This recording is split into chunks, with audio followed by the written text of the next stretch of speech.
Good afternoon, everyone.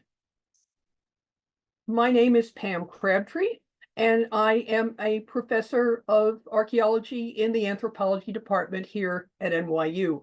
And I am absolutely delighted to welcome you to the first of 2 days of our conference, where we'll explore how early cities obtained food, beginning with the Hittites and ending with monastic communities in the European Middle Ages. I'm delighted to present the research of my friends and colleagues who are working in different parts of Europe and North America on material, really cutting-edge material that combines different combinations of textual analysis, archaeological study of artifacts and features, and in a number of cases, really cutting-edge work on zooarchaeology, the study of animal bones from archaeological sites, and archaeobotany, the study of plant remains from archaeological sites. And our conference will cover both antiquity and the Middle Ages. I want to also welcome you on behalf of my colleague, Dean Matthew Santarocco, who has been instrumental and wonderful in helping me organize this conference. Dean Santarocco is really a wonderful supporter of a multidisciplinary approach to the ancient world. And to give you just one example, he worked with me and several other archaeologists a couple of years ago to develop a new multi-department, multidisciplinary minor in archaeology, including courses in classics, anthropology, history, art history, and courses at NYU's global sites, including our global site in Tel Aviv.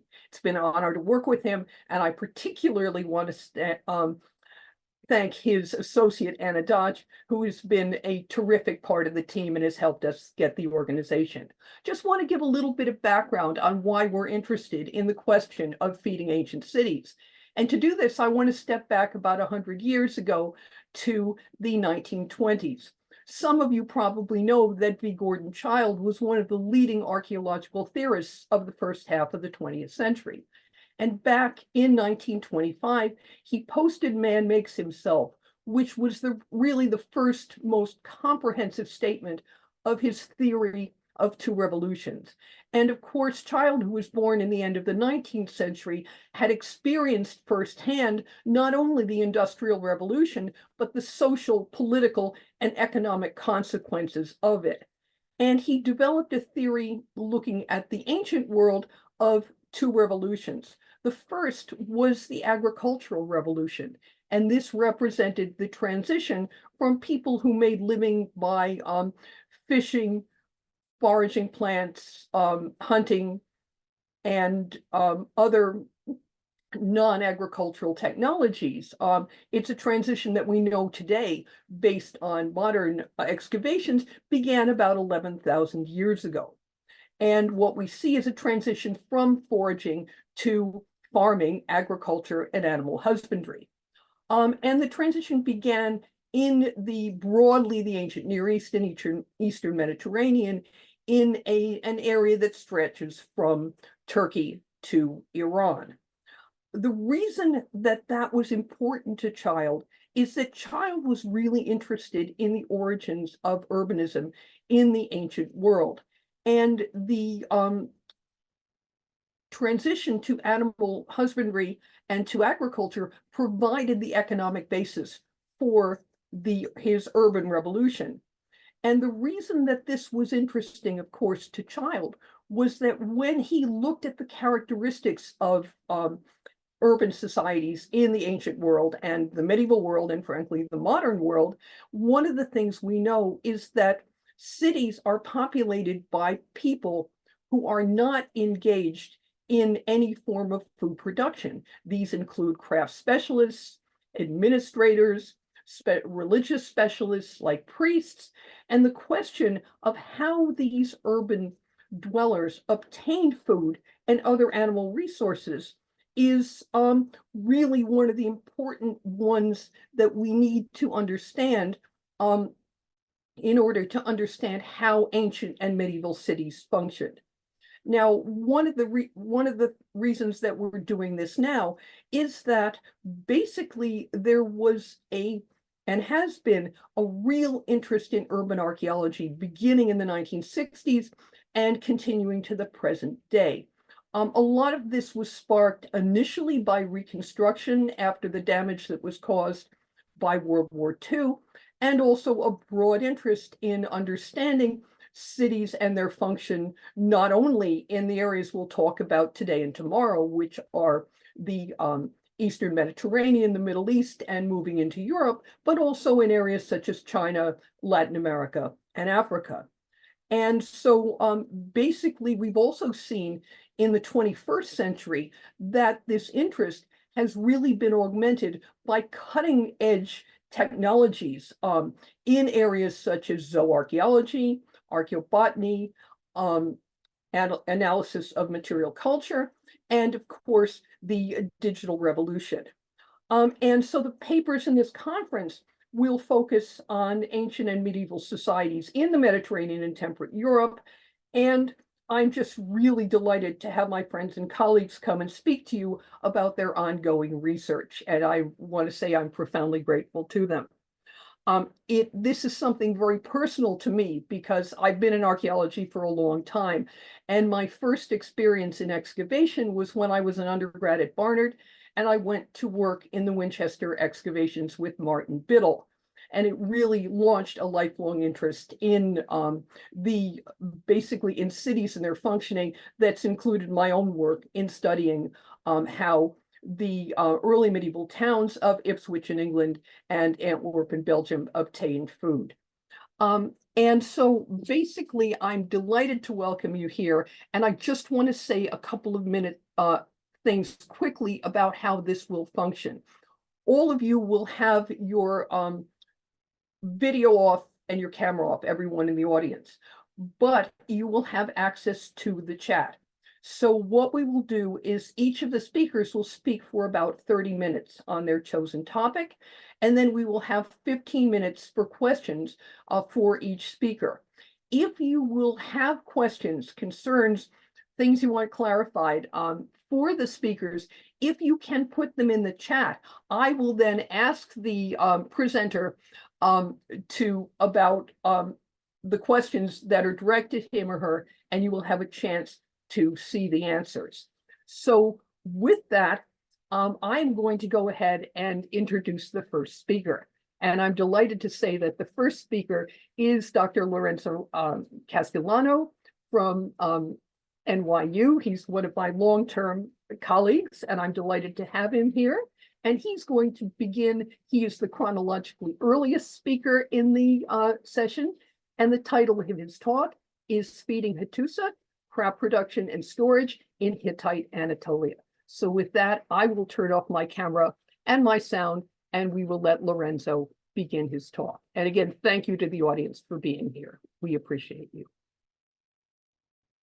Fantastic. So thank you so much, Pam, for your introduction and for having me here today.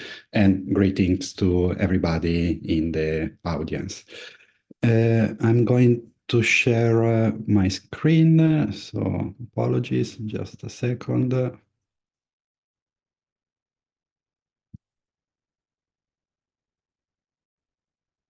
Okay, I expect all the technical aspect to be sorted out.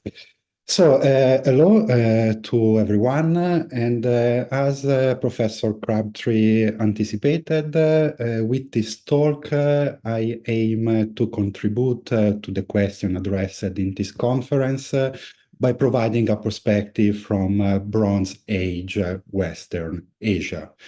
More specifically, I will discuss agricultural production and storage in Hittite Anatolia. My focus is thus not going to be restricted to urban centers, but more broadly, I will approach the topic of the supplying system of the Hittite cities in the framework of their underlying agricultural economy. Considering the presence of what I expect to be a diverse audience, a brief premise might be useful.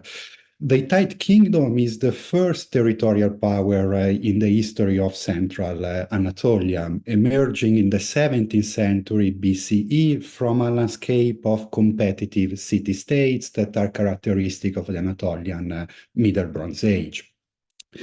Throughout the Late Bronze Age, the Hittite Great King sat with the rank of equal to the table of the so-called Club of Great Powers, alongside the Egyptian pharaoh and the kings of Mitanni, Assyria, and Babylonia.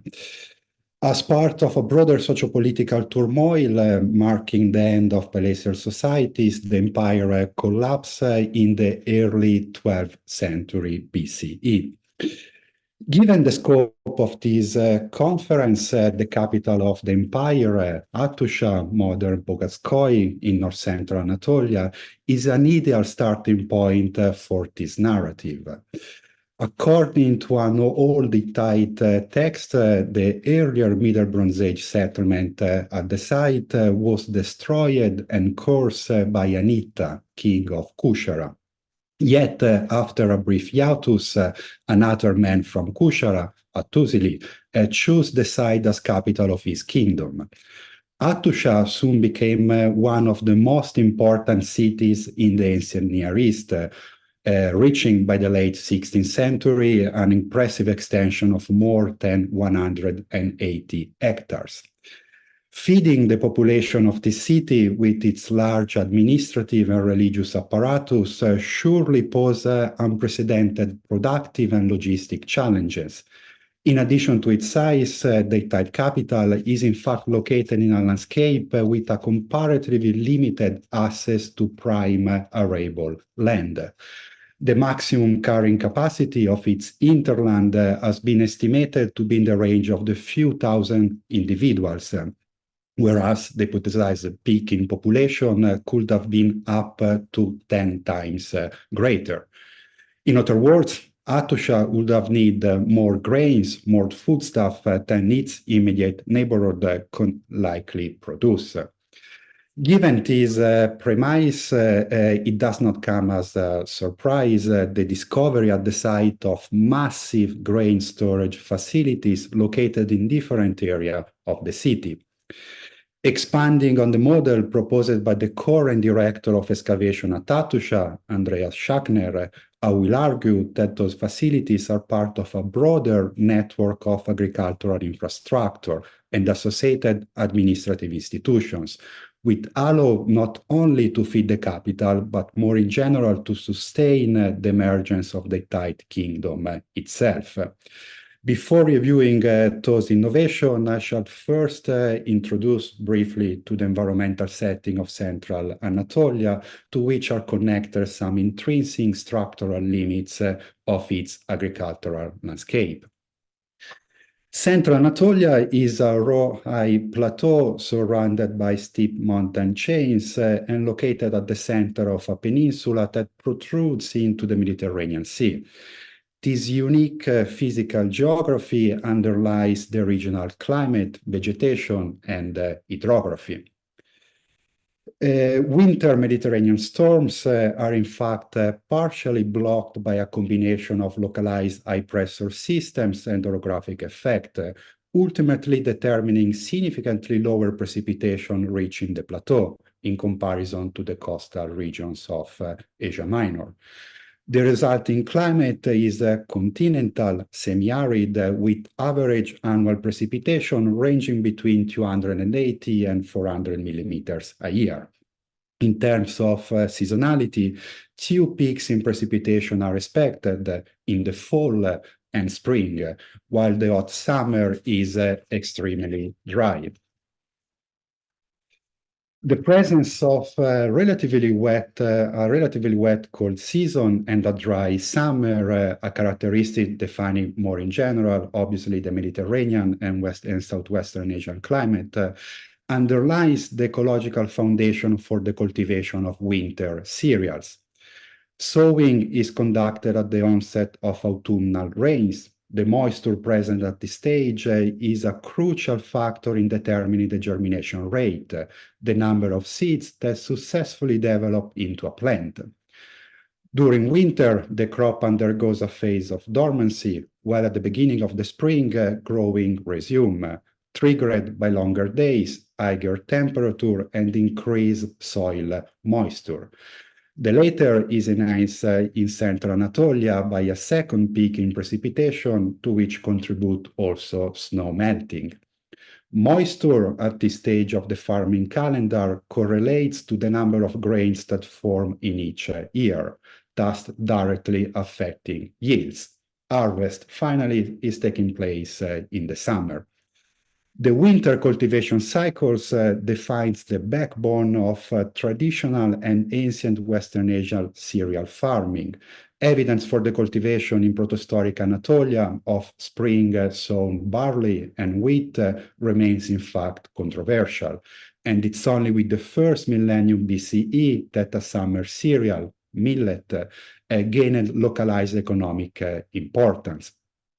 It follows that in rain-fed cereal farming, the timing and magnitude of the autumnal and spring storms are crucial variables in determining the success of the harvest, correlating respectively with germination and grain filling.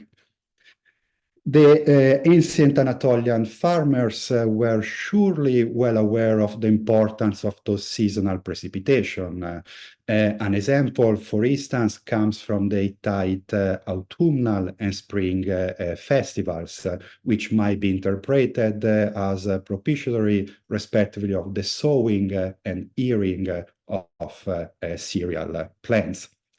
The Spring Festival, which involves the opening of storage pitoi, was in fact conducted, and I quote, when spring comes and it thunders.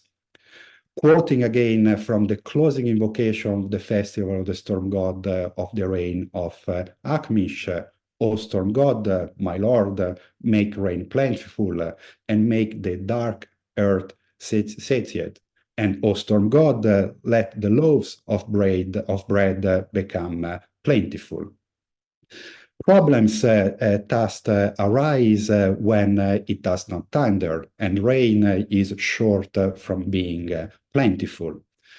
Although expected, autumnal and spring precipitations are in fact characterized by having a rather hectic behavior due to the location of Anatolia at the intersection of different atmospheric circulation systems. This is well exemplified in the two graphs included in this slide, presenting the interannual variability in precipitation recorded at Ankara for the months of October and March from 1926 to 2000. In blue are the years with above, while in red the years with below average precipitation for those 2 months. The later instances are source of serious concern. For example, in extreme cases, if the summer dry season extends into November, farmers might even give up sowing in general. Cyclically occurring droughts are still the main cause of harvest failure and loss in central Anatolia, as most recently occurred in 2017, 2018, and 2020-2021. Those issues are further exacerbated by the widespread presence of shallow calcareous soils having a very low moisture retention capacity. The current climatic global environmental crisis undoubtedly increases frequency and magnitude of extreme climatic events. Agricultural droughts, nevertheless, can be hardly regarded as a prerogative of our own time, but will rather suggest that a recurrent phenomenon throughout Anatolian history. Particularly informative on those later regards is the very rich documentary record from Ottoman Anatolia. Quoting from a chronicle of the 1874 famine, before the sowing season came, the seed was eaten, the oxen died. Less than 1/4 of the usual area has been sown, and what has been sown will not give a good yield, so that the harvest will bring scarcely any relief. In short, due to the cyclically occurring drier years, stability and predictability in agricultural production could be regarded as structural issues to Central Anatolian agriculture, which have been confronted by local farmers and institutions throughout the regional economic long durée. In addition to climate, a second critical aspect to consider in approaching the Anatolian agricultural landscape is connected to its fragmented topography, with high mountain chains bordering the plateau and lacking major inland waterways. In this context, long-distance trades of bulk products on pack and draft animals is difficult, expensive, and very often also economic and sustainable.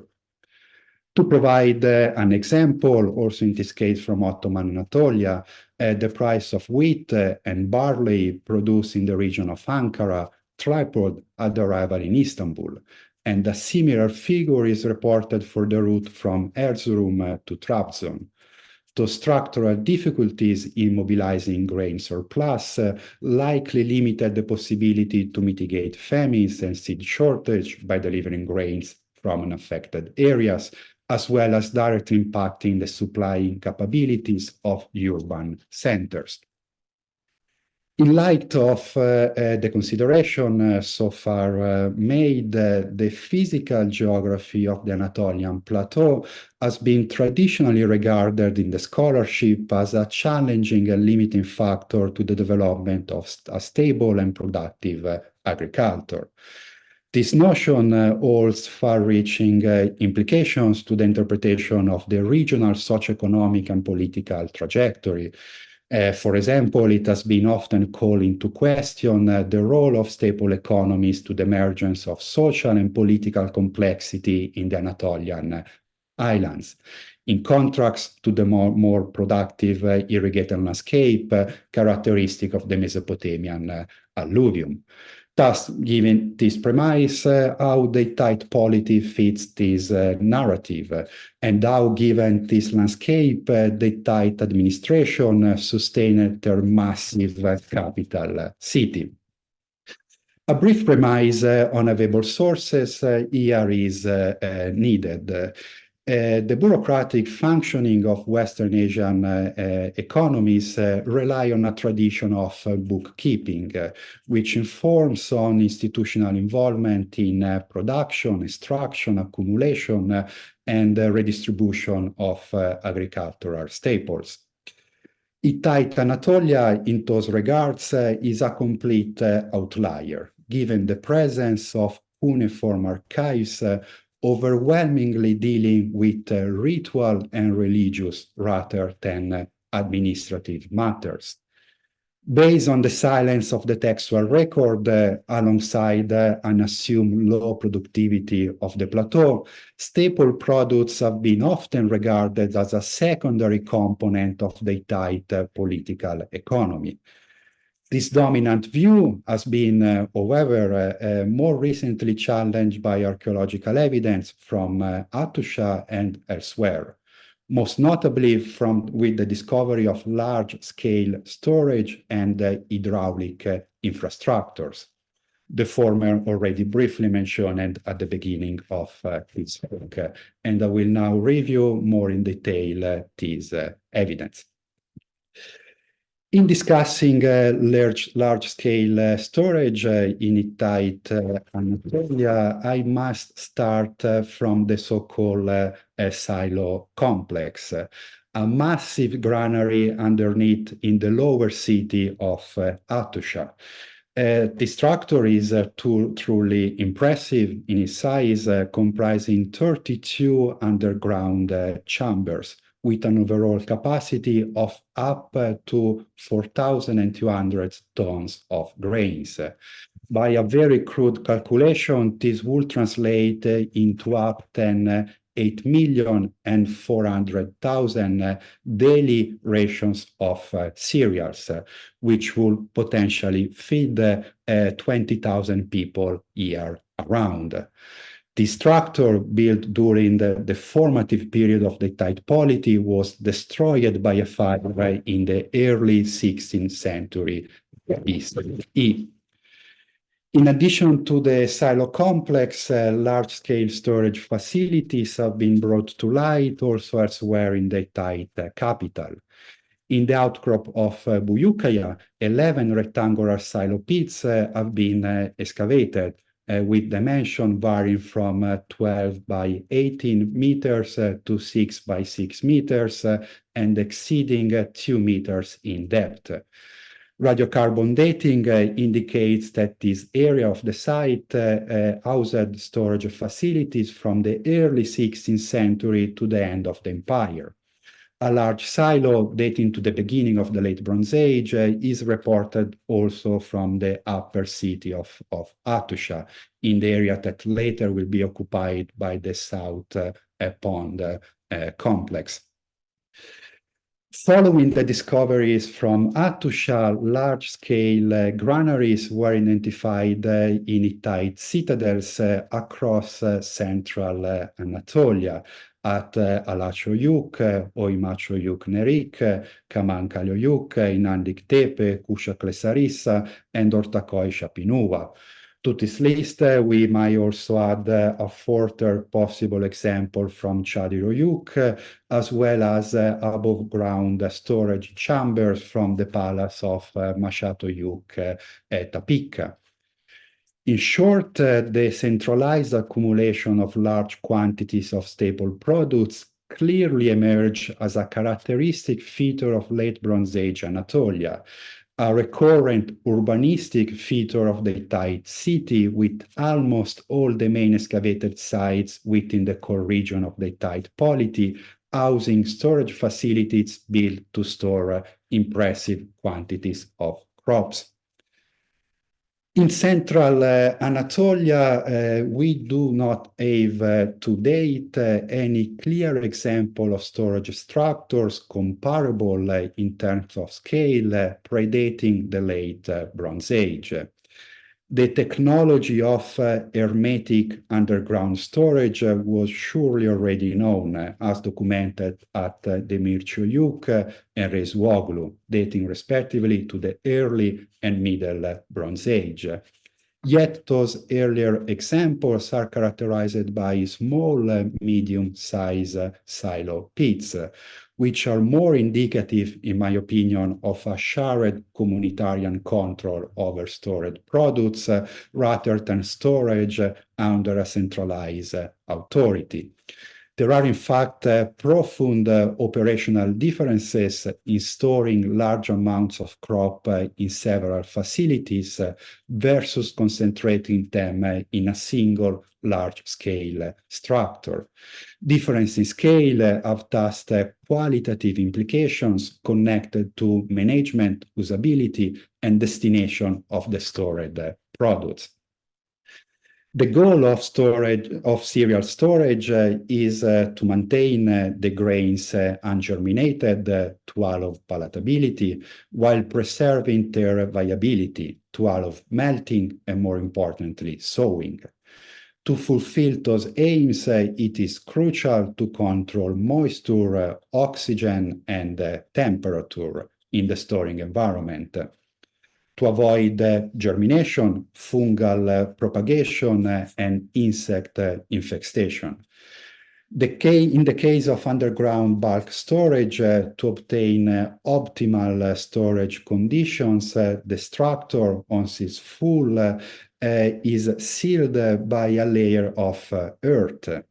When the plug is removed, however, the anoxic condition on which storage depends are broken. Hence, to avoid spoilage, the whole quantity of the stored products must be put into use shortly thereafter.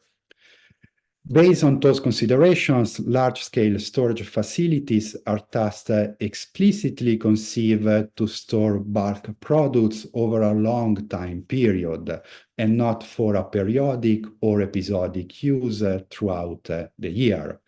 The day-to-day or month-to-month demands in grains, either domestic or public, are accordingly fulfilled by other forms of storage, such as smaller silo pits, bags, or more commonly pitoi. Those later techniques continues to be well attested in Hittite Anatolia alongside the aforementioned large-scale storage infrastructure. Despite the overall lack of administrative documentation concerning the functioning of Hittite large-scale granaries, other textual sources provide glimpses on the institutional system behind this infrastructural network. For instance, the Edict of Telipinu, issued by the eponym king in the late 16th century BCE, refers to a reform of the network of houses of the seal, administrative centers under the control of a specific administrator, the agric official, who managed the royal estate and collected state revenues. To conclude this section, the dimension and usability of underground granaries from Hittite Anatolia, together with their capillary distribution across the core region of the Hittite polity, could be understood as indicative of a planned economic strategy aimed at extracting and accumulating a large quantity of agricultural surplus. Rather than fulfilling regular disbursement of products, the stored staple could have represented emergency resources to be used as foodstuff and grain seeds during periods of shortage.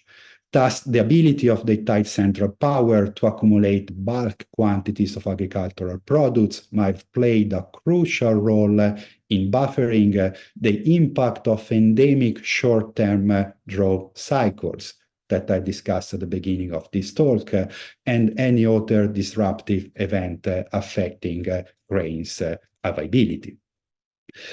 A brief footnote here might be needed. So what was stored inside those granaries? Leaving to other venues a detailed discussion, this slide summarizes the serial assemblage from Hittite Anatolia. Hulled barley dominates the record, likely reflecting its lower moisture requirements, followed by emmer and free threshing wheat. In contrast to Mediterranean and Aegean regions records from Asia Minor, einkorn appears to have lost economic importance.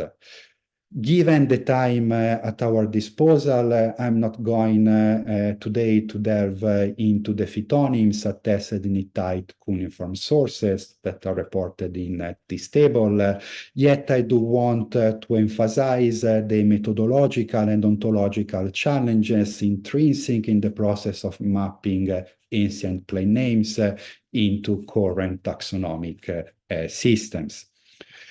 Returning to our discussion of Hittite farming strategies, in addition to large-scale storage, water management is a second key hallmark of the Hittite agricultural landscape. Hydraulic infrastructures are known from urban centers, their hinterlands, and rural areas. Those structures can be classified into three main types: pools fed by springs or groundwater, basins formed by runoff capture through damming, and shaft reaching underground water sources. A complex network of ponds, dams, and wells is attested at and near Ḥattuša. Three large water reservoirs and a pond were discovered at Ḥattuša Klesarissa. A basin filled by underground water sources is present at Golpinar, near the city of Alakoyuk. Finally, a spring chamber has been discovered at Oimaç-Oyuk, Nerik. In addition to those structures that I just mentioned that are all associated to urban centers, water reservoirs and pools are also found in the rural landscape. This is the case of the spring-fed ponds of Eflanut-Pinar, Yarburt Yaylasi, and the earthen dams of Koilutulu, Yayla, and Karakuyu.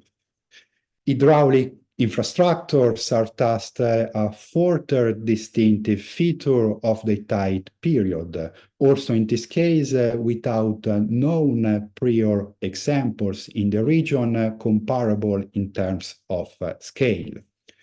As mentioned at the beginning of this talk, most of the precipitation on the plateau occurs from fall to spring, causing an increase of the water table and overland runoff. Either by exploiting underground and surface water, those structures are thus designed to harvest and store water surplus and to make it available throughout the year, without ruling out the possibility of a concomitant ritual use. There is large agreement in the scholarship in recognizing the predominant economic destination, including livestock watering and irrigation of those structures. The irrigation of gardens and orchards in Hittite Anatolia is well supported by textual sources. This is hardly surprising considering the prolonged dry hot season, which could jeopardize not just production, but also the survival of the perennial crop itself. Hydraulic infrastructure thus might have secured an expansion in arboreal crop cultivation, possibly indicating a shift towards form of long-term investment agriculture. More problematic is the question of presence and extension of irrigated arable land. Of interest in those regards are the so-called Felder text, pseudo-cadastral tablets, in which it is made a distinction between Atantijas and Sheshurash fields, translated respectively as non-irrigated, literally dry, and irrigated plots. Leaving open this question, I shall emphasize the potential contribution of supplementary irrigation to rain-fed cereal farming. For example, experimental data from Ankara indicates the possibility to double the harvest by adding 50 millimeters of supplementary water at the sowing of otherwise fully rain-fed wheat. Supplementary irrigation of selected cereal fields could have thus represented a determining factor in increasing yields, in addition to buffering against cyclically occurring drier years. Along those lines, it is interesting the presence in the rural landscape of Ḥattuša of low-density ceramic scatters, which has been interpreted by Andreas Schachner as evidence for a fertilization effort conducted by applying organic-rich waste. Manuring and meandering are further complementary crop management strategies aimed at rising field productivity and promoting moisture carryover. Based on agricultural tablets from Ḥattuša, Massimiliano Marazzi, furthermore, speculated on the possible presence of a 3-year rotation systems, which include pulse cereals alternation and fallowing. This is a very intriguing hypothesis, yet it will require further evidence. In addition to aim for an increase in yields, a simpler strategy to increment agricultural surplus is to expand the area under cultivation. The more land is farmed, the more crop is expected to be harvested. It's pretty much straightforward. The feasibility of an extensification in production ultimately depends on availability of arable land, grain seeds, draft animals, and workforce. In those regards, textual sources indicate a specific attention of the Hittite administration in maximizing those critical resources. For instance, in the instruction of the frontier post governor, among the main duties of this high official is noted the task of allocating fields, workforce, and seeds, as well as to keep an updated written inventory of those assets. Arable land was doubtfully at scarcity in protohistoric Anatolia, and the availability of grain seeds could have been optimized by the storage network previously discussed. Labor, on the contrary, represented a resource of more difficult expansion.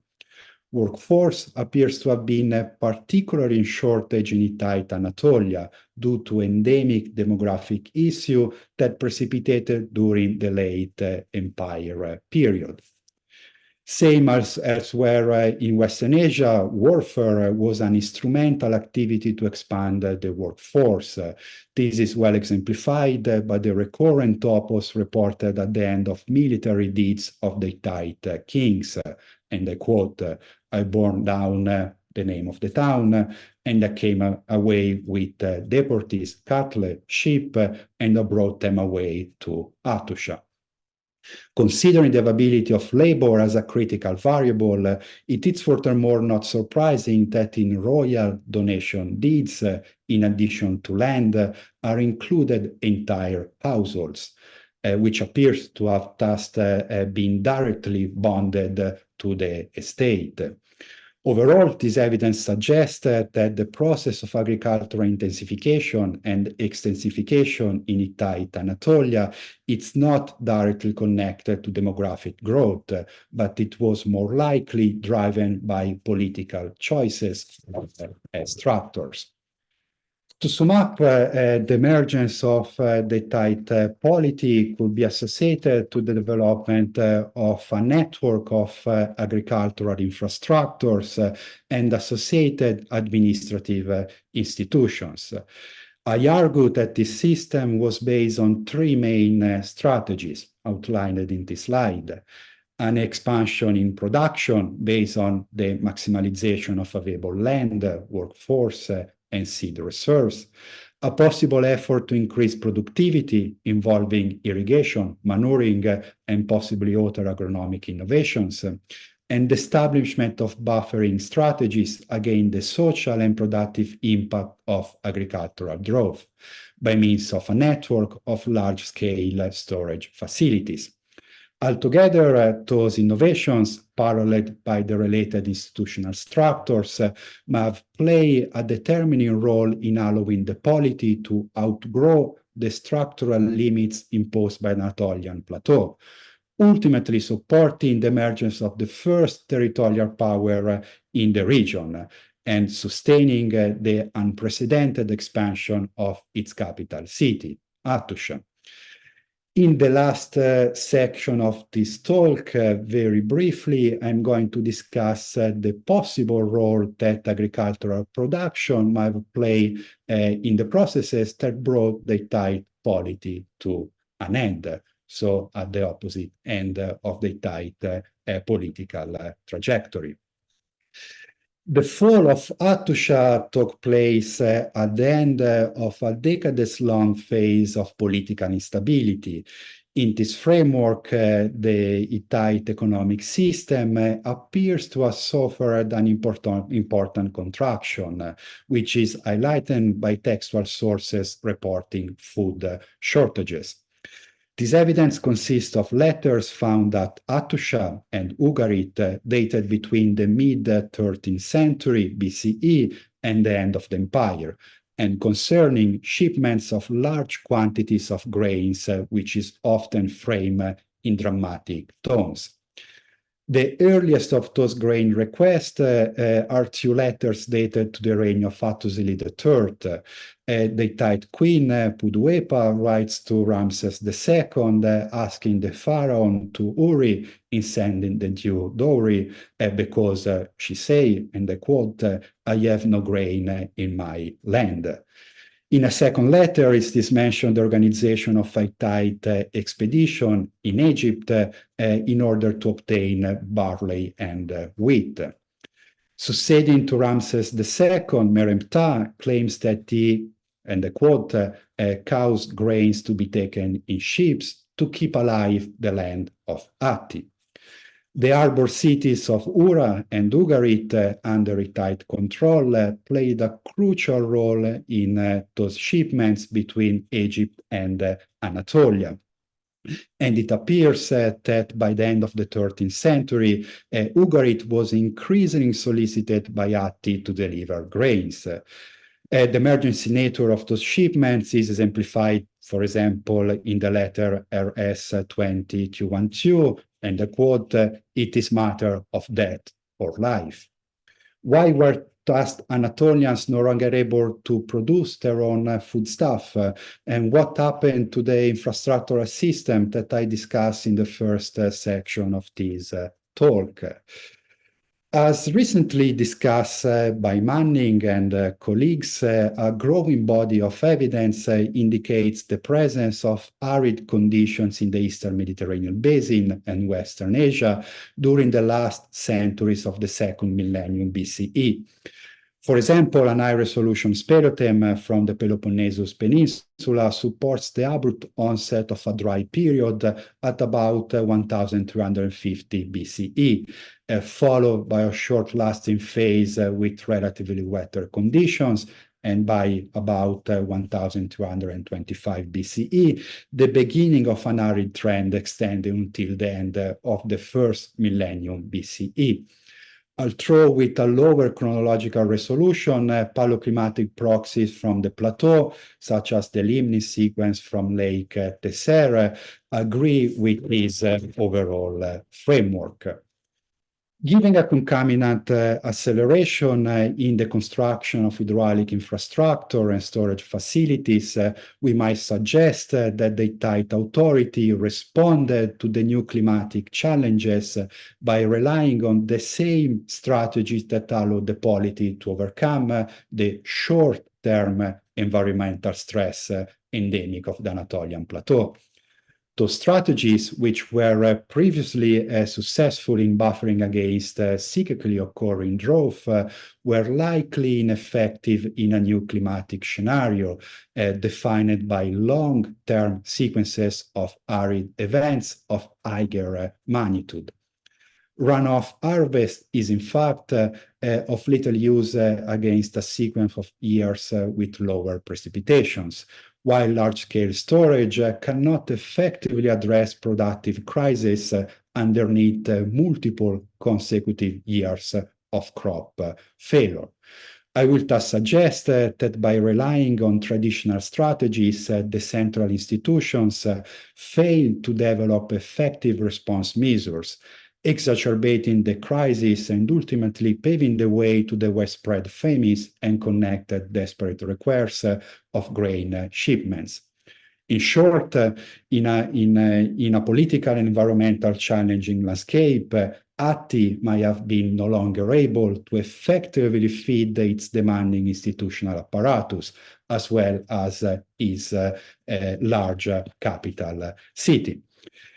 In concluding this presentation, I shall remark that the picture that I draw is preliminary in scope and requires more empirical evidence. One point, however, is to me clear, and that is we cannot understand Anatolian history without fully comprehend the local environments and connected agropastoral systems. Hopefully, the multidisciplinary turn recently undertaken in Anatolian studies, to which I'm actively participating with ongoing archaeobotanical research in the region, will soon provide new data and interpretation to either corroborate or dismiss the preliminary hypothesis and picture that I outlined today. And with this, I thank you all very much for your attention.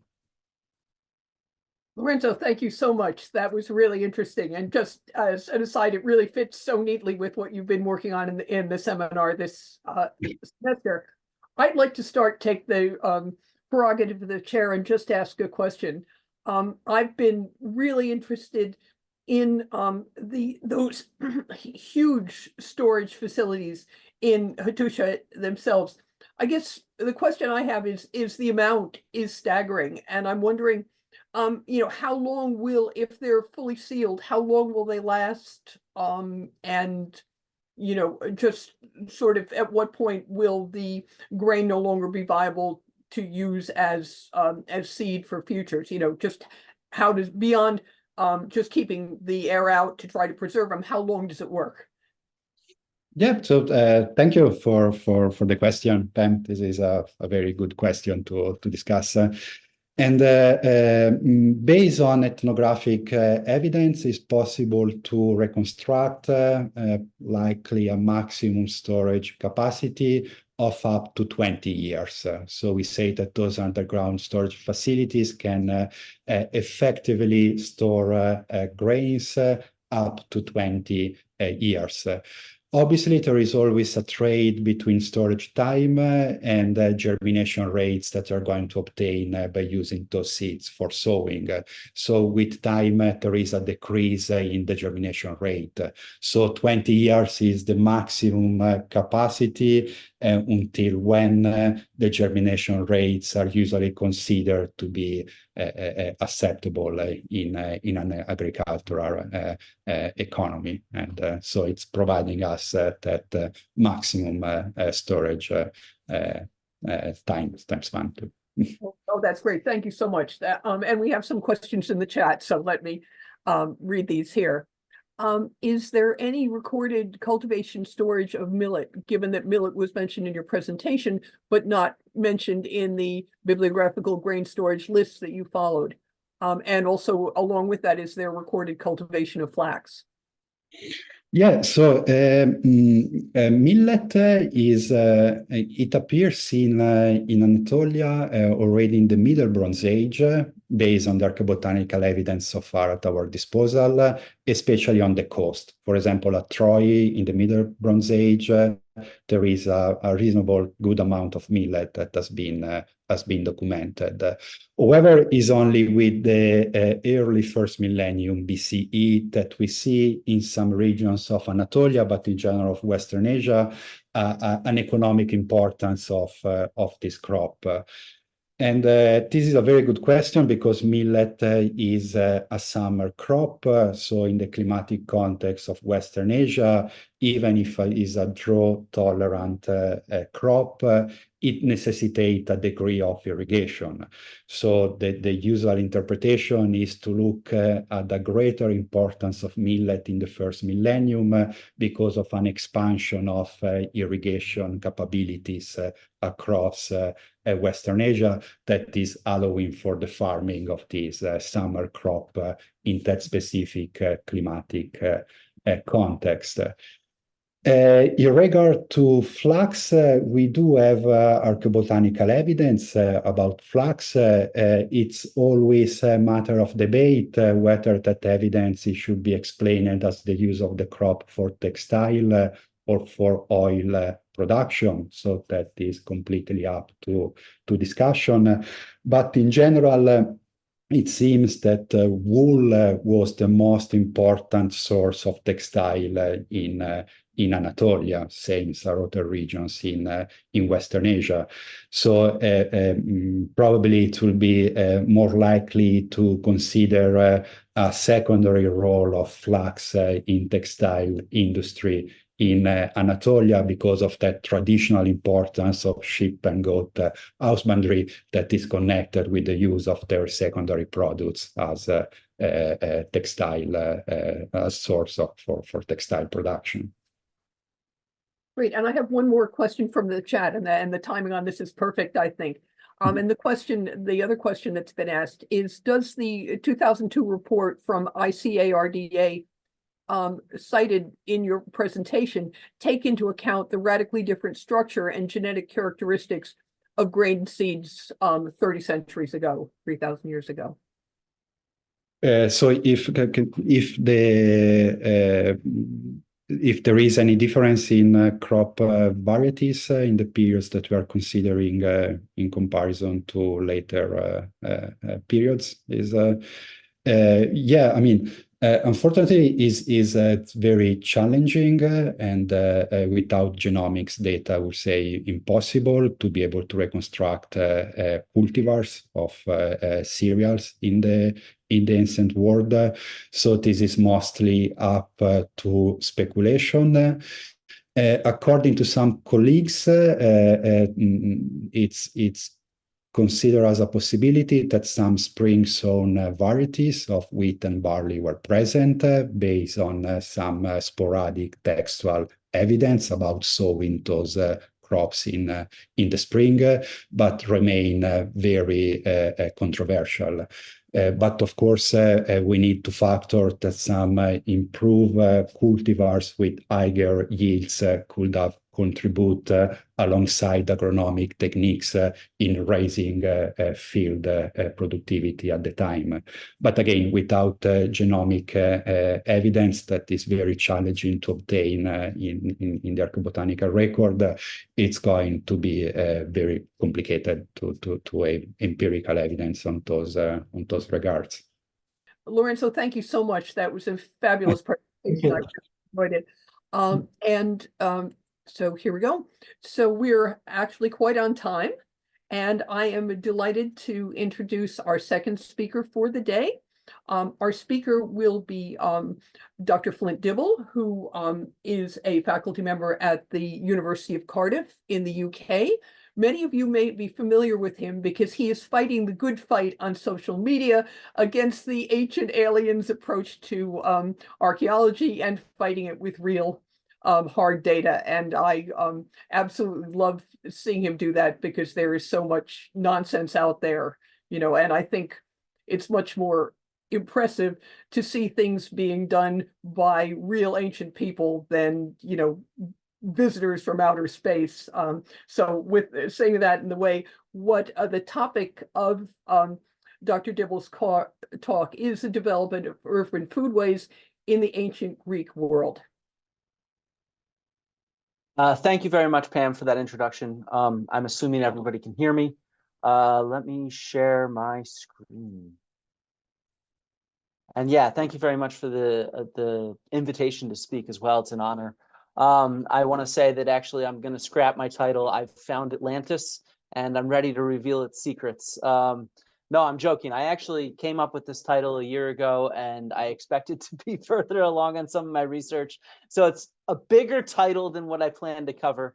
And I apologize for anyone who came and I misled you. I am sorry, but I will try to cover as much ground as I can. In particular, I'm going to focus on two of my research projects. Ignore Nicoria. I'm going to focus on Athens and the Athenian Agora and Azoria. On Crete, I've been studying animal remains at both of these sites for over a decade, I guess. And what I really want to try to focus on is this idea of foodways, where when we think about feeding cities, we think about supply, but we also think, as we heard from Lorenzo, a variety of different aspects of food in the past, from supply, transportation, storage, processing, preparation, consumption, and deposition as well, I'll hit upon. And these are all very interrelated, especially I'm a zooarchaeologist, so I study animal remains, and those animal remains can tell us about how animals were managed, but they're also in context that might relate to feasting or dining. They have butchery marks that relate to processing. And so all of these sort of come together as one, and I think it's important to see this idea of foodways and how we can see this relationship between different aspects of food in people's lives. All right, yeah. So Azoria is unique in the sense that it's one of the first sites from historical Greece where they've been from the get-go trying to collect a wide range of foodstuffs. And in particular, it's been a large-scale excavation, and so there's 5,000, 6,000 flotation samples that the team has processed. So we have a very rich diversity of food remains to be able to study. I focus on the animals. And just to give you a sense of scale of the site, the excavations have focused on the urban core. It's in the uplands of Crete. And what has been uncovered is sort of some large public structures, as well as a range of houses. And so we can compare public feasting and domestic dining at the same time. And so in a sense, there's three different phases there. There's the early phase, which is here at the bottom, the Proto-Archaic building. And it's really just this one building that represents clearly this phase, as well as a series of deposits around the site. The last phase is this Hellenistic tower at the very top, which I'm not going to talk about.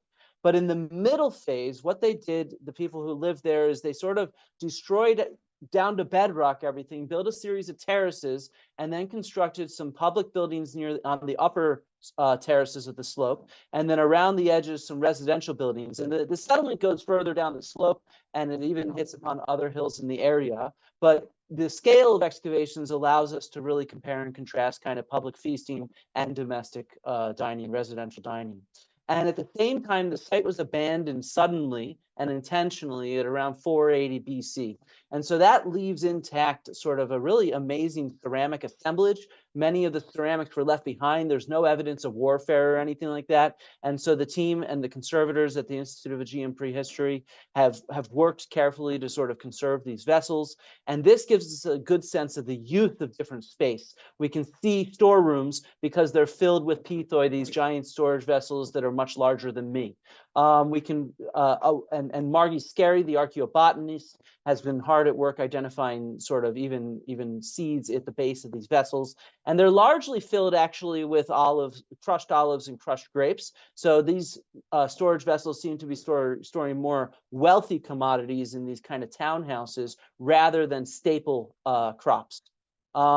We can identify kitchens from ground stone, from hearths, from cookpots, and things like that. We sometimes get animal bones in there as well. And then at the same time, there's a lot of the bone comes from these middens, particularly these middens around what we call the communal dining building. And so what we can look at in zooarchaeology, I've been studying this material for way too long. I've gone through over 200,000 bone specimens. I'm focusing on the medium and large size mammals. Dimitra Milana is in charge of the marine resources. Katerina Papayani is focusing on the micro mammals, and Dimitri Mikhailidis is working on the birds. But I've gone through a whole lot of material, and I have a few things I can say at this point. I've also published some of it in a 2021 article in the Journal of Archaeological Science Reports.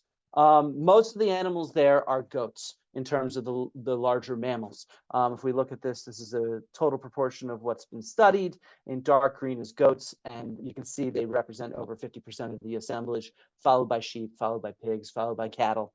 Other animals are there in much smaller quantities. And this is not too unsurprising, as I published with Martin Finet, areas in the eastern part of the Greek world and on Crete. They seem to adapt to a drier climate after the end of the Bronze Age, and goats show up much more commonly there in areas where there's much less precipitation. And a more recent survey I've done specifically on Crete for my Marie Curie project, ZooCrete, shows this really holds up in Crete. The sites where goats outnumber sheep are predominantly in the eastern part of the island in the first millennium BCE. So this seems to potentially be an adaptation to drier climates in drier regions of these areas.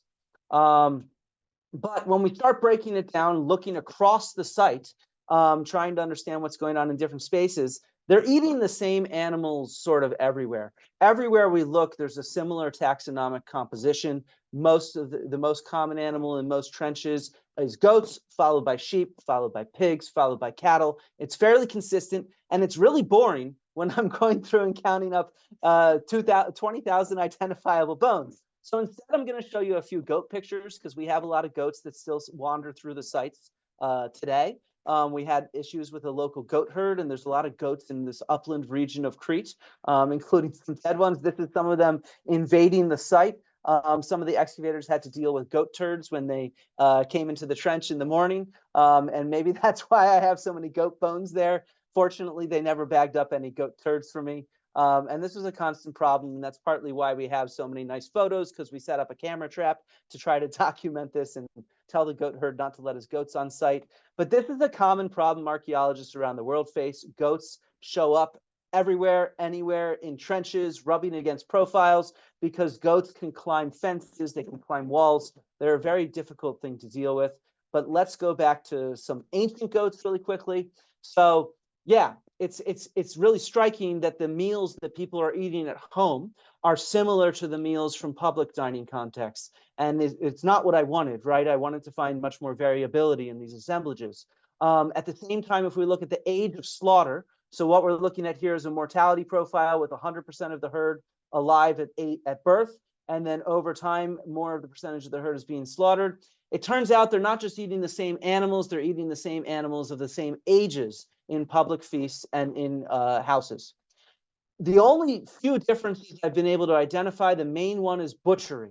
So the types of cut marks that are showing up on these bones are different in the middens associated with the communal dining building than those elsewhere. And so what this, in particular, they're chopped through with cleavers. So that what you're looking at is the percentage of butcher bones that have a cleaver mark on them, a deeper chop. And so we see this kind of different butchery there. So they're eating the same animals, but different cuts of meat in these public feasts. And I have a system where I map out kind of where butchery marks show up on bones to understand how animals are being divided and dismembered. And the knife slices that we see are mostly on the shafts of the bone, largely probably from removing the meat from the bone. On the other hand, these cleaver chops only show up in very precise locations on the skeleton, specifically dividing the vertebra in half, which would cut the animal in half through its carcass, or in very, very tight zones on the hip and in the shoulder. So this very tight zone here on the pelvis, in the acetabulum region, I have 17 documented examples. No other zone on the hind limb has more than 4. So these must have been professional butchers. For these public feasts, they were taking apart the animals in exactly the same way every single time, and focusing their efforts with cleavers on specific zones early in the butchery. And so this suggests to me a little more efficiency in butchery methods for these public sort of feasts. And at the same time, potentially some different cuts of meat. It would have chopped up that sort of portion by the hip and the shoulder, a big chunk of meat, into something that's a little more manageable for cook pots and for stews. And so we can imagine they're eating the same animals, same ages, but different kinds of cuts, perhaps. What I'm working on now for my Marie Curie funded project is to understand in biomolecular analysis, specifically looking at isotopes from these teeth, so that I can see how were these animals that ended up in public feasts versus at home, how were they raised? And so I have some of that data right now that I can present. There's more coming. Specifically, I'm looking at carbon, nitrogen, and oxygen. And I'm collaborating with the Max Planck Institute in Leipzig for ancient DNA. I have none of those results yet, but I have some of these isotopes. Carbon and nitrogen tell us about the diet of these animals, and oxygen gives us a sense of seasonality. So does the diet of these animals change in different seasons? That's why on this tooth on the right, I've taken multiple samples at different points on the tooth to represent different seasonal signatures of the diet of these animals. So yeah, you can see this here. I'll walk through some of these graphs in a second. Let's start off though with the carbon and nitrogen that comes from bone collagen. I'm sure you're all looking at this graph and it makes just a whole lot of sense. The patterns are really clear. You just have to know how to look at it, right?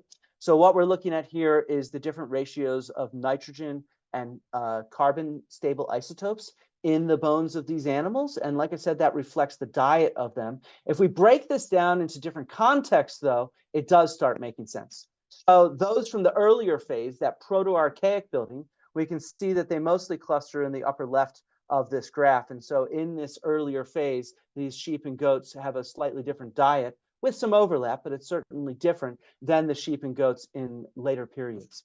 And all these patterns that I'm describing, they're all statistically significant. If we look at the animals that end up in houses, they're spread out. These sheep and goats, they're mixed together, and their diet is it's very broad, if you see what I mean, across the diet that we see among the entire population. And this contrasts very much so with what we see from the animals that end up in the communal dining building middens.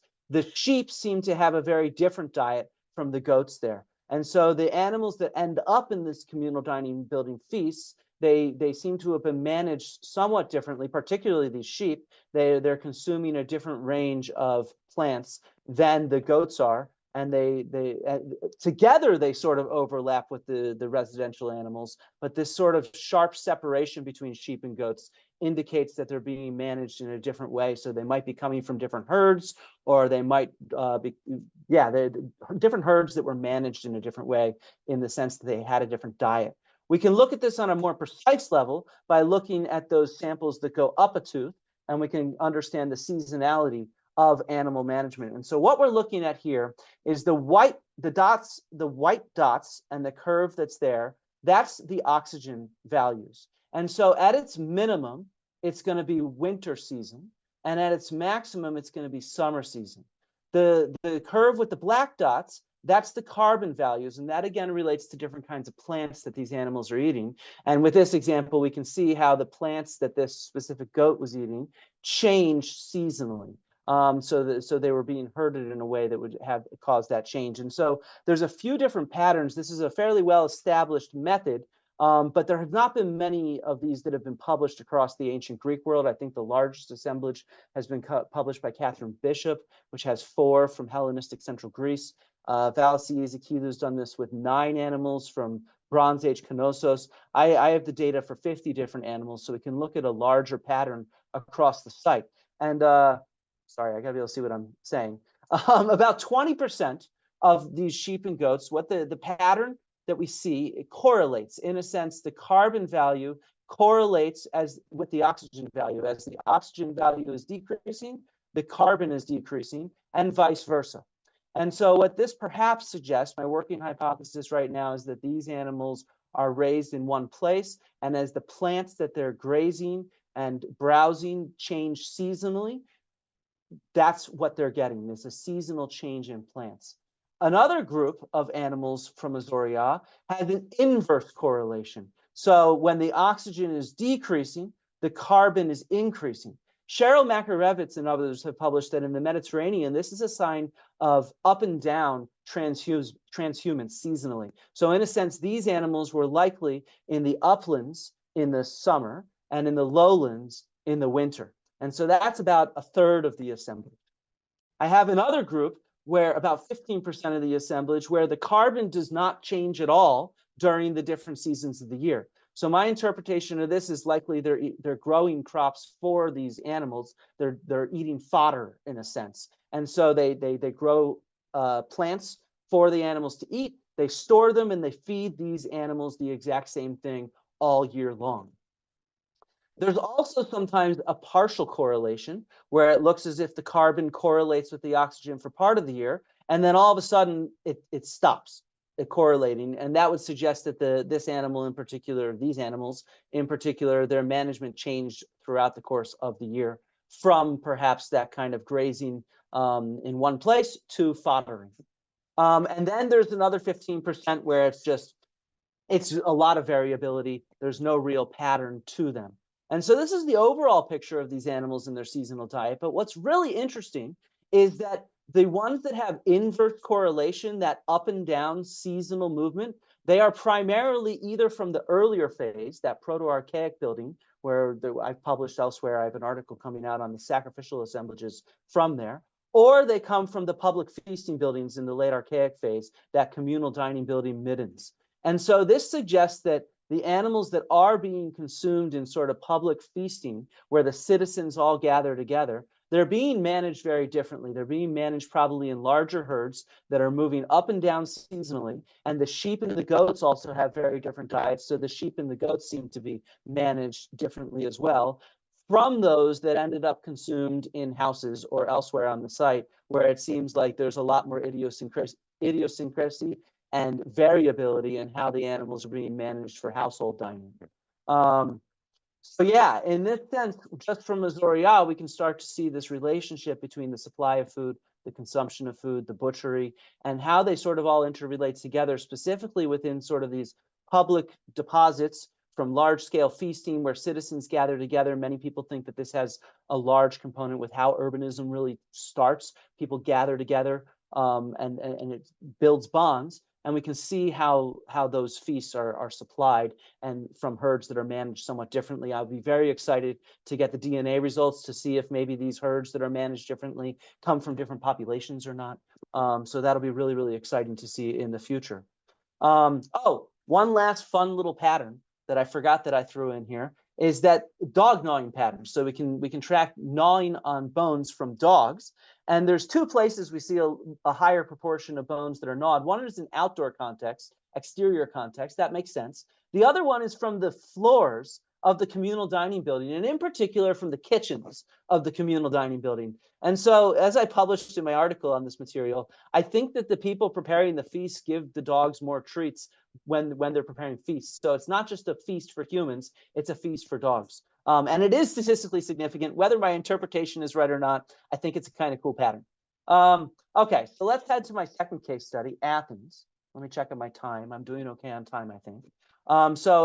People are fairly familiar with Athens. It's one of the more larger and more famous sites. I've been working on material from the Athenian Agora for about 10 years now. And it's what I was working on before my current Marie Curie, and it's what I will be working on a lot starting this summer. I'm working with John Papadopoulos on the new excavations that are happening down in the Athenian Agora below the Acropolis. And so the material I've studied comes from the Agora area.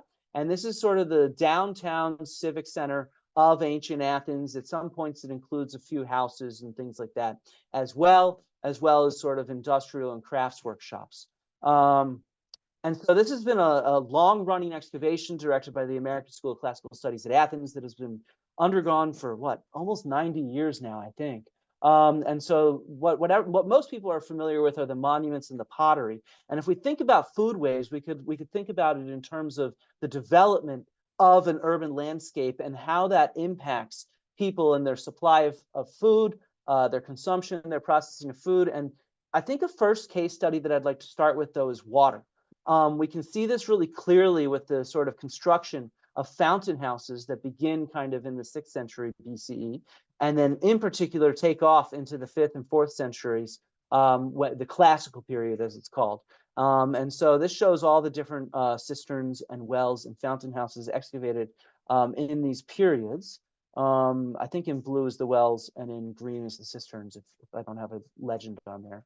And then in red is the fountain houses. And what we see over time is an increasing diversity to the water supply. So it's not just wells seem to be the predominant way that Athenians get water early on in the 7th, 6th, 5th centuries, and then slowly fountain houses help supplement, as do cisterns.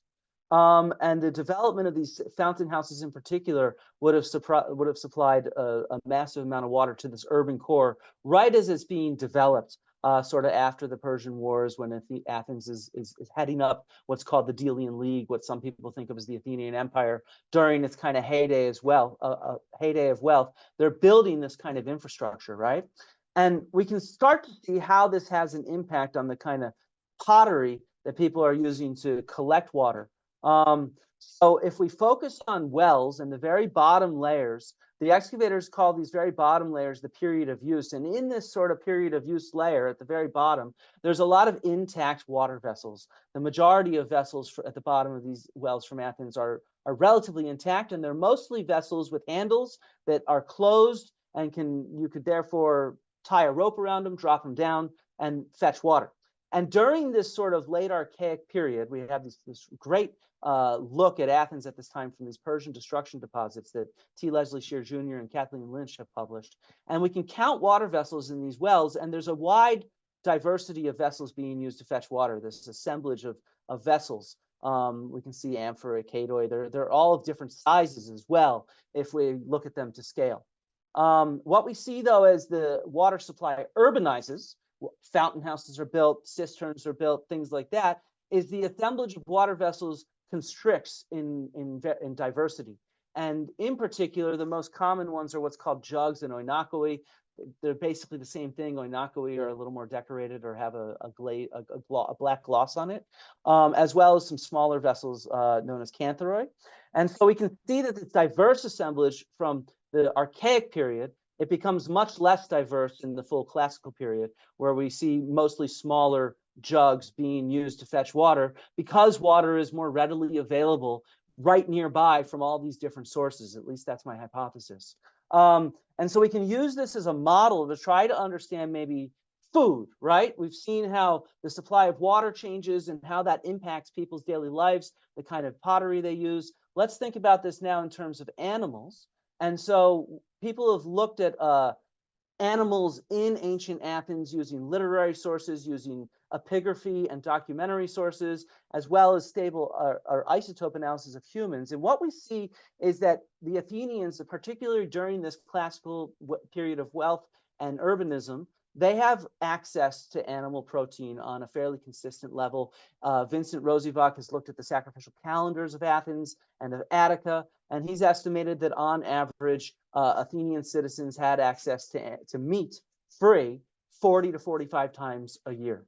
At the same time, Analogia has published isotopes from human remains, and what she shows is that there's across the board, by and large, with the exception of children and women in poorer graves, but not women in other types of graves, that people are consuming a fairly high proportion of animal protein in their diet during the classical period. And so we can try to map on this supply that we see of meat and animal products to the people, to what's going on with zooarchaeology as well. And so we see, I'm not too interested in the taxonomy of this, but in general, there's a lot of goats in the early Iron Age, potentially because it's drier then. And by the periods where the city urbanizes, there's a fairly even proportion of these major domestic taxa: goats, sheep, pigs, and cattle, in both the Archaic and Classical period.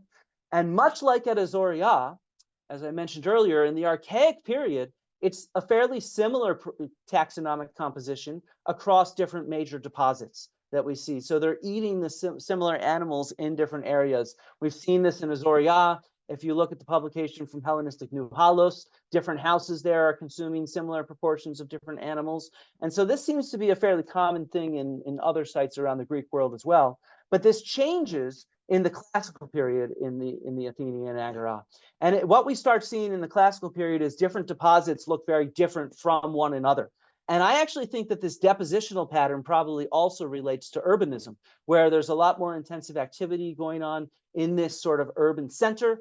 And the only time that these deposits get deposited is due to construction activity. And so they take material that ends up being mixed in, and it's very heterogeneous in composition from one deposit to another.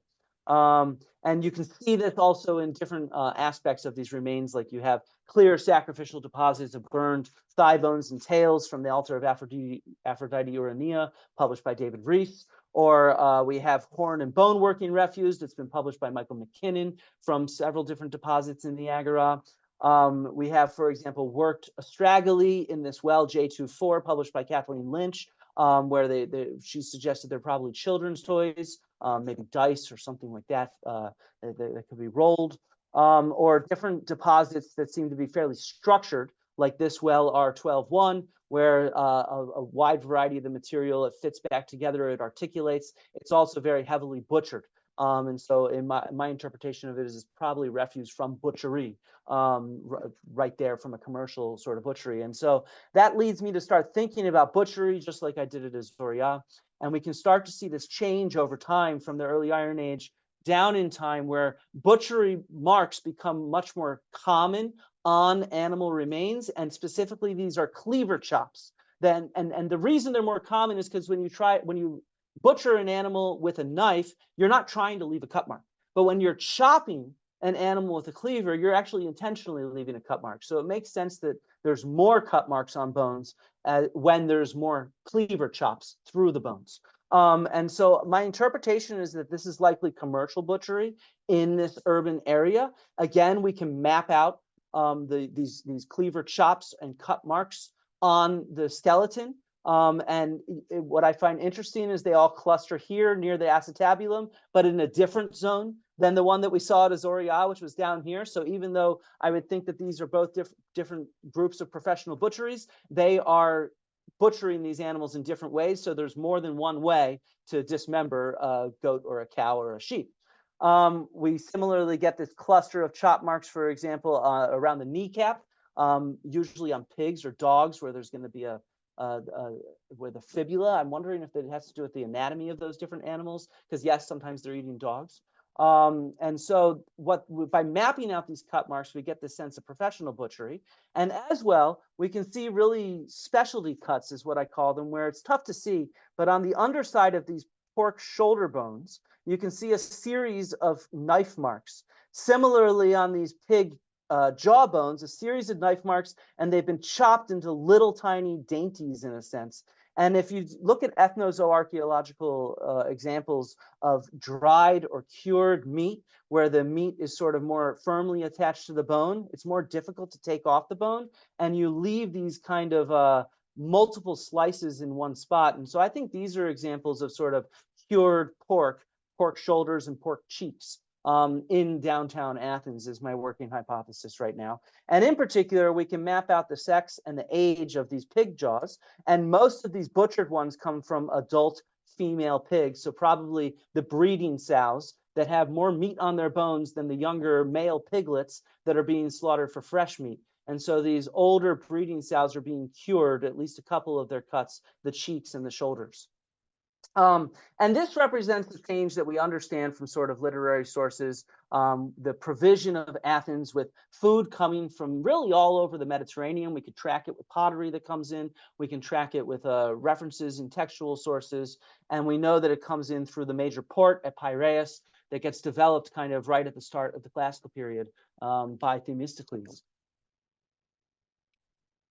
And so how does this have an impact on things other than animals? We can again see this with the ceramic assemblage, where larger storage vessels, those pithoi that are larger than you or me, they practically disappear from this urban core by the classical period. And the last few that we see in the industrial district published by Rodney Young are really not even used for foodstuffs. They're filled with industrial refuse. And so it seems like people are no longer storing food at home. They're taking advantage of this marketplace. And so what we see is this change in sort of storage that goes on, where the large stuff just disappears because people no longer need to do that. At the same time, we see the opposite pattern with cookpots, where in the Archaic period, the only cookpot that's really present in the Agora is this one on the left. It's a large lidless chytra, probably mostly used for soups, as Brian Sparks and Lucy Talcott have published. And then by the classical period in the 5th century BC, this new cookpot, the lidded chytra, comes around, and that can be used for stewing. And at the end of the 5th century, this lopos, which is smaller and has a flat bottom, and could be potentially used for frying even. So there's a more diversity to the ways that people could prepare food. And at the same time, the presentation of food in terms of the vessels that they're dining on, we see a similar increase in diversity, where in the Archaic period, there's really only 2 different kinds of dining vessels that we see, the stem dish and the one handler. And then by the classical period, there's 6 different ways, 6 different vessel types, and showing this sort of elaboration in how people are consuming these new types of cuisine in this urban environment. And so when we sort of zoom back out, we can start to see this relationship between different aspects of foodways, the supply, the transportation, the consumption, preparation, and storage. And I really advocate that we need to see them as interconnected. And it's in this way that we can start to understand not just how cities are fed, but how that has an impact on the development of kind of an urban lifestyle in what people are eating, what's available in the marketplace, how they're preparing it, and how they're consuming it together. And so I like to compare that to this cartoon from the oatmeal. Sorry, I can't see this because it's my Zoom thing, but Asian food in a small town, 5 different countries, 1 awful restaurant, versus Asian food in a big city, 5 different countries, 5 different restaurants. And that's what I think we're seeing in Athens, is this kind of major change in the supply of food as it becomes a really large city. And now I'm working on material from other sites like Hellenistic and Roman Knossos, and I can see similar changes taking place there. And so that was what I was more hoping to present on, is how we can start to look at these changes as indicative of what's happening across the larger Greek world, but I'm not quite there yet. So you're going to have to just take my 2 case studies that I presented and assume that I'm telling the truth, that this might relate to urbanism on a larger scale in the Greek world. So thank you very much. I will stop my share and invite questions. that was fabulous. And I'm again going to take the prerogative of the chair and ask a question first. I was really interested in what you're seeing in terms of the urban butchery and the urban standardization and the impact of cleavers, because this is something I've been working on, the Corlier's Park project, which is 19th century New York City at a time when New York is really expanding. And we see that same patterning of lots and lots of butchery marks, much more than I've seen on my early medieval stuff. And again, very standardized. You know, the only comparable I've seen is some of the late Roman material I've looked at from Eastern England, where you get that same standardization. And I think the issues of, you know, looking at butchery in terms of urbanization are terrifically important. And I really liked what you were seeing, and it made me feel good. So, you know, no, because I think we, you know, it's we've been interested in a lot of things that are maybe easier to measure, like fragment counts, like measurement data. And, you know, you have to really think about how you're going to present the butchery data, because of the differences in both it's the kind of cut itself and the location of the cut and how standardized is it. But I think it's really a critical component of looking at urban foodways. Yeah, I completely agree, and it's good to have you and Mark Maltby here, because you and Krish Sita have published how this is indicative of Romanization at times, and so I definitely think it's important that while that could be a cultural marker there, I also think a lot of it has to do with urbanism, because we're seeing it certainly earlier in the Greek world. I wouldn't be surprised as more people approach Near Eastern stuff in this way as well, that we might see it there, this shift to the cleaver. And then maybe it even has to do with a shift from bronze to iron, with iron being much harder. So it might be easier to chop through. And if you sort of compare what I have from Azoria to Athens, Azoria is a much smaller settlement. And it seems like it's first showing up in these sort of large scale feasts, right? And then it's in Athens that it's on a more commercial scale. I don't have as much feasting deposits there to study, of course, because the Acropolis was cleared a long time ago. But I completely agree. I think that looking at these topics with an eye towards commercial crafts and understanding standardization is really important if we want to understand cuts of meat and how animals are processed. So thanks, Pam. And your research and others have been instrumental for me on that. Well, thank you. We have some questions from the audience. So the first question is, could you say more about whether dogs were used as a foodstuff? That is a good, interesting question. Yes, at every single site I've studied in the Greek world has at least one or two butchered dog bones. In Athens, they're actually a reasonable component of the archaic assemblage. It varies from context to context.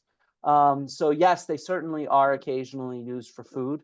And in fact, when you map out the butchery marks from Athens, where I have more of them, they seem to be butchered in the same way as pigs, which is why I mentioned that with the kneecap being chopped off there. That's really just a pig and dog thing mostly.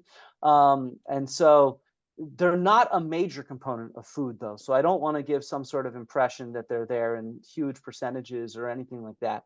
But they are steadily there, though most of the dog remains I've studied are not butchered. And we do get sort of buried dogs and pets. I've studied some from the Phaleron Cemetery outside of Athens, 3 or 4 buried dogs from there. So I certainly don't want to give the impression that all dogs were food.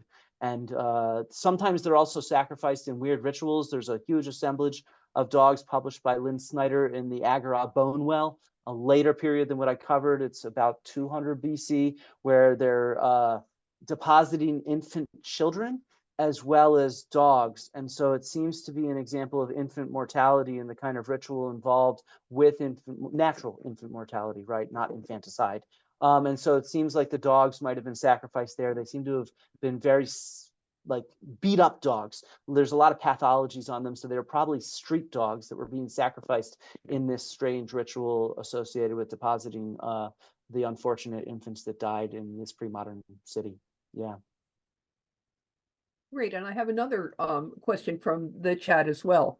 And this one says, in Azoria as well as in Athens, are there any cleaver marks that show cracking of the bones in order for marrow to be extracted? Yes, without a doubt. I tend to think that marrow was an extremely important component of the nutrients that people were getting from animals at all times. It's not just the chops through it, but the bones in general are fairly broken up in a way that would indicate that they're trying to get marrow. So that's at Azoria, where we have fewer chops. In the Agora, we get these really interesting chops at these joints. If people can see me, I don't know if you can. This is best done as a demonstration for the elbow joint. And so normally in modern butchery, we chop through a bone like this, right? And it creates fewer bone splinters, and it creates a nice clean cut. But these butchers in Athens, I think, were more interested in speed rather than trying to keep bone chips out of, say, a stew meal that they're selling. And at the elbow, they chop it longitudinally. And it goes right through both the humerus and the radius there. They're hitting both bones at the same time. They'll sometimes even grab the ulna, because there's 3 different bones at this joint. And the way I think of it is they're accomplishing 2 things at once. They're dismembering this cut, but they're also chopping right into the middle of these bones, releasing the marrow. And so I also map out burning marks, and we don't get many burning marks at all on the ends of bones that could indicate grilling. And so my working assumption is that in general, meat is being eaten in a stew pot. And so the marrow is or being prepared in a stew pot, I should say. The marrow, therefore, is an important flavorful component. It's also a very important nutrient in terms of calories and protein. And so I think it's extremely important. And I think they're very much focusing on that in the way they're always taking apart this. I think it's before urbanism as well.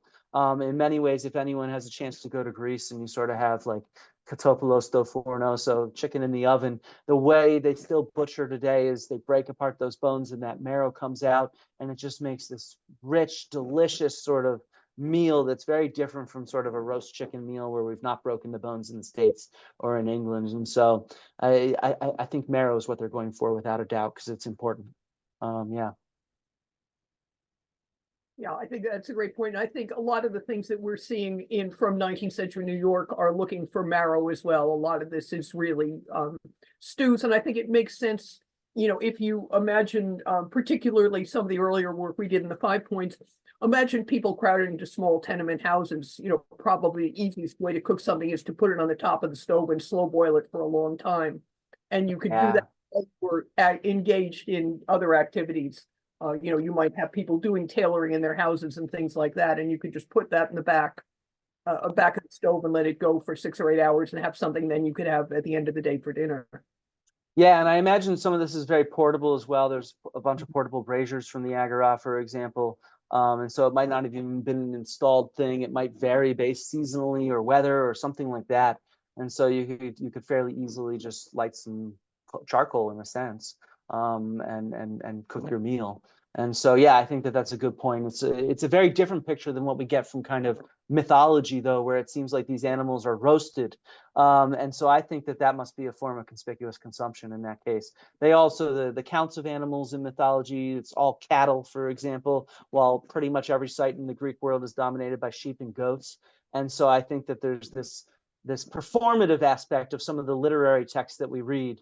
I sometimes refer to it as food pornography. And so I think we have to be very careful with the literary sources, because the archaeological sources give a very different picture of what people are eating and how they're preparing it. Yeah. And along with that performative quality on the cattle, because your cattle numbers are pretty consistently low in everything you showed today, any sense of what they're actually doing with the cattle? Are you seeing a lot of traction pathology and things like that?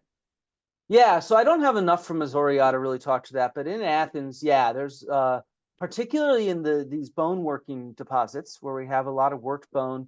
A lot of that worked bone comes from cattle, some from equids like horses and donkeys.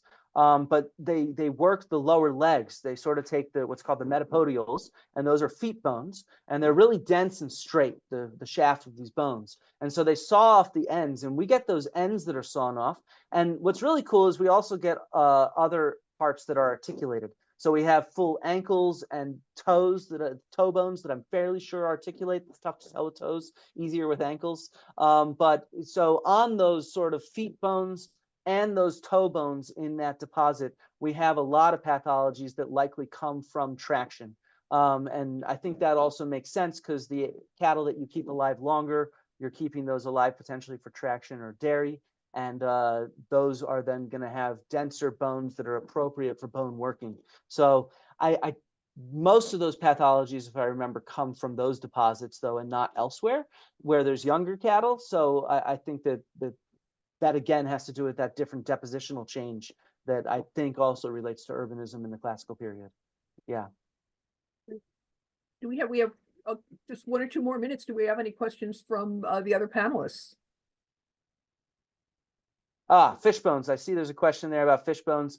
So the Agora did not do any. So to find fish bones, you have to do what's called flotation, where you take a sample of sediment and you in a sense put it through a flotation tank.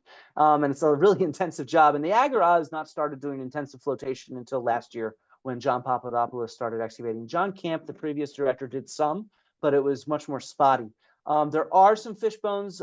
There's actually from larger species. So there's a fairly large tuna vertebra from the Agora that Tatiana Theodoropoulou estimated as being from a tuna fish 2 to 3 meters long, if I remember. I'd have to check the report that she sent me. So there are a few fish bones from Athens.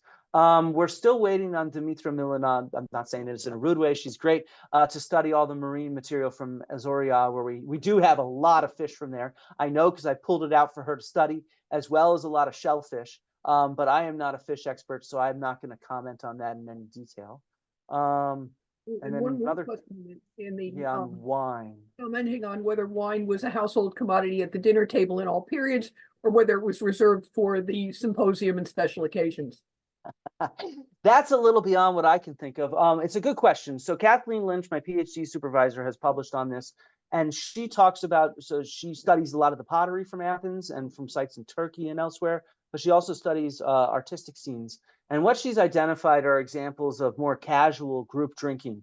I'd have to dig up the reference, which shows that wine is not only drunk in this kind of ritual, formal symposium. There are other examples of people sort of outside lounging and drinking wine and things like that. So I don't think we should necessarily only see it as part of this one ritual, the symposium. However, that of course is what dominates a lot of our evidence, because we have spaces like the andron that we identify as for the symposium, and a lot of our textual references refer to this group drinking ritual that's known as the symposium. But I definitely think there's room for more variability there, and I hope that other people besides Kathleen pick up on that, because I think there's a lot more to say, especially when you think about supplying this urban environment. If animal protein, meat, dairy, etc. is more common, certainly I imagine other commodities are as well. So yeah. Perfect. And the timing on that was absolutely perfect. Well, and thank you so much. That was really interesting and we appreciate it. And we're, thank you. Now I will move on to introduce our third speaker of the morning. Afternoon, excuse me, probably morning so in California, but afternoon here. And this is Panagiota Mantouvalou. And her topic of her presentation, first of all, she's from the Center for Byzantine Ottoman and Modern Greek Studies. And the topic of her presentation is food production and consumption in Byzantine Athens. Thank you, Pam, for giving me the chance to speak at your conference. And I will be carrying on from the previous speaker, Dr. Dibble, also speaking on Athens, but in late antiquity and Byzantium. So by the end of this session, you will all be a bit more specialists in Athens. Let me just share my screen.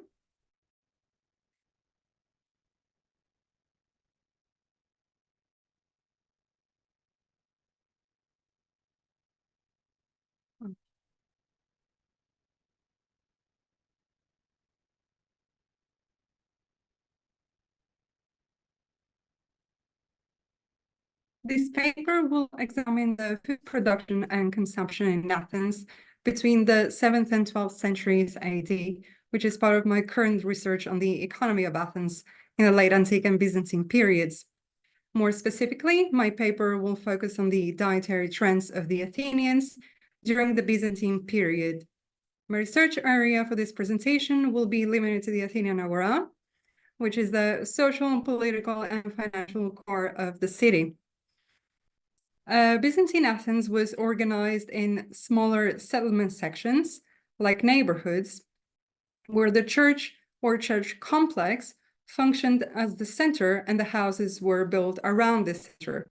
This becomes even clearer in the later Byzantine period of Athens, which is the period between the 10th and 12th centuries AD. The industrial neighborhood of the Agora, which is the area under examination here, would have been in close communication with the converted temples of Hephaestus, the Church of the Holy Apostles, and of course the Cathedral of Athens during this time, which was the Parthenon, or as it was called in the late Byzantine period, Panagiota. These centers were important locations around which the local communities set their activities like manufacturing and selling products. During late antiquity, from the 4th all through to the 7th centuries, the archaeological evidence in Athens indicate a preference for the production and consumption of olive oil and flour, as well as the consumption and distribution of wine and animal products in the area of the Agora, which was the city's economic center. These practices continued through the Middle and Late Byzantine periods, as well as the textual and the archaeological evidence point out. The ancient sources indicate that Athens was also importing and exporting goods, which included industrial equipment as well as food during the same time frame. With this in mind, I would like to present how different sources of food can be used in order to produce material culture and understand the role of Athens in the wider economy of the Byzantine Empire, as well as the relations between Athens and other nearby urban centers, such as Corinth and Patra. Under Emperor Constantine's rule in the 4th century AD, Athens received a substantial quantity of grain distribution annually. For Athens, this meant that the city had acquired additional rights and favor from the imperial court, even though it was already one of the civitates liberae. Athens had acquired some freedoms as a Roman city, however, not all urban centers received the same imperial favor. This grain supply, which was not only intended to be distributed in Athens, was coming mainly from Egypt. Egypt was under the Byzantine rule until the 7th century, when it was ultimately lost during the Arab conquests. Grain supply is important because it is the main source of basic food production, such as flour and bread. Therefore, the first issue that arises for Athens is which area replaced Egypt as the grain supplier in the Middle and Late Byzantine periods.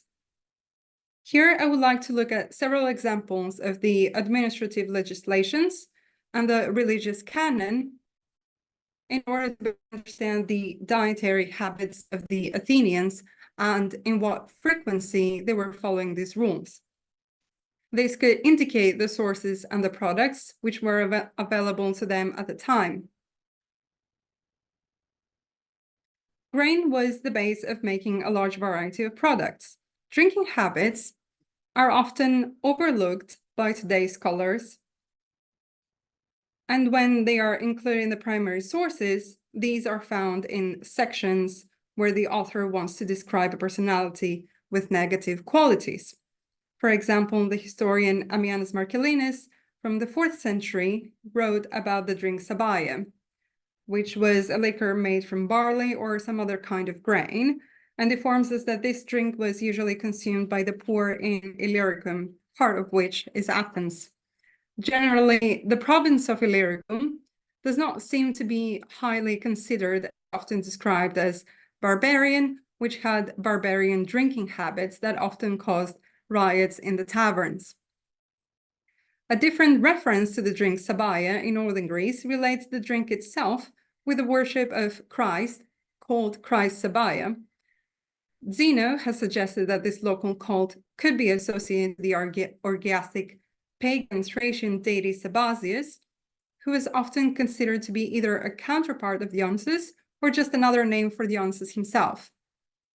In Athens, the cult of Sabazius had followers alongside the cult of Dionysus, who is normally depicted with grapes and, as he's mostly known, as a wine deity. Zeno and Nelson suggest that the Mediterranean regions generally preferred wine, while Northern Europeans preferred beer. Especially in the province of Illyricum, the later theme of Hellas, as it was called, there are many references to their drinking habits, which were described as barbarian, similar to the inhabitants of its region. In Christianity, which is the prevailing religion in the Byzantine Empire, the red wine holds an important role in the liturgy, and especially in the preparation of the Eucharist, as does the bread. Especially since in the Byzantine period, grain comes from the nearby agricultural regions where monks often, but not exclusively, worked in the fields or mountain gorges. Monastic typica, which include the regulations of living in a monastery, also contain information regarding food preparation and for what purpose and consumption, with exact portions of both food and wine. Regarding the consumption of wine, this was not permitted in the early monastic documents, but rather it was a later addition.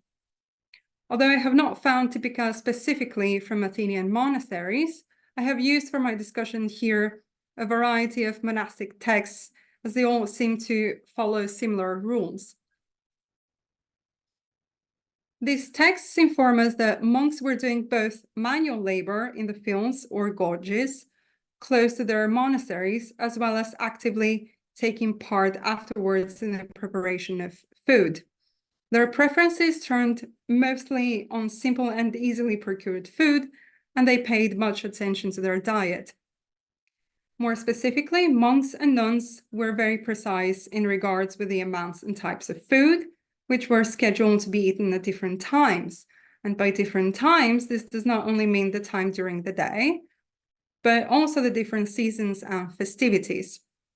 The monastic texts, the Typica, not only record which types of food were to be consumed, but also the reasons, which most of the time were not related to religion only, but they describe how their role in the society differs from anyone else, and not just because they were living in a special building. In addition, monks or nuns were quite aware of the changes in the climate because they understood that it affected their agricultural activities and therefore their diet. The food that was produced in the monasteries was separated between the food that was intended to be consumed by the monks themselves and the food that was prepared for the visitors. Preparing food to be consumed by people who did not reside in the monastery permanently was part of their philanthropic practices. Philanthropy and pilgrimage come together, at least when we talk about ecclesiastical buildings in Athens. And ultimately, the marketing of pilgrimage also contributed to the elevation of the financial role of Athens within the empire. According to the Typica, the monks and nuns were not consuming any kind of meat, although this does not mean that they were not asking for supply, since they also prepared food for their visitors, as I discussed above. They needed to have stock for themselves as well as for anyone who visited. During late antiquity, we have ancient sources who specifically describe the acquiring and consuming the meat of a wild animal, including fish, and according to law, these belong to the person who had captured them. The consumption of fish was certainly more frequent than shellfish, as this was only for special occasions. There are also numerous representations on mosaics and frescoes where fish is the main food at the table. On the other hand, we also read that monks were never allowed to eat cheese and eggs, which would be very convenient since there were restrictions regarding the sex of the animals on monastic grounds. Of course, not all animals were banned from monastic enclosures. The prohibition was specifically for female animals, while liturgical animals and plow animals were allowed.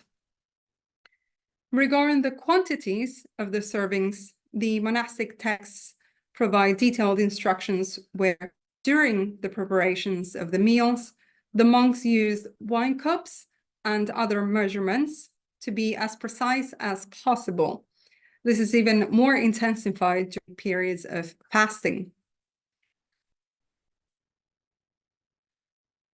In Athens, some of the ecclesiastical buildings were functioning as churches, like the Parthenon, and others had a more monastic character.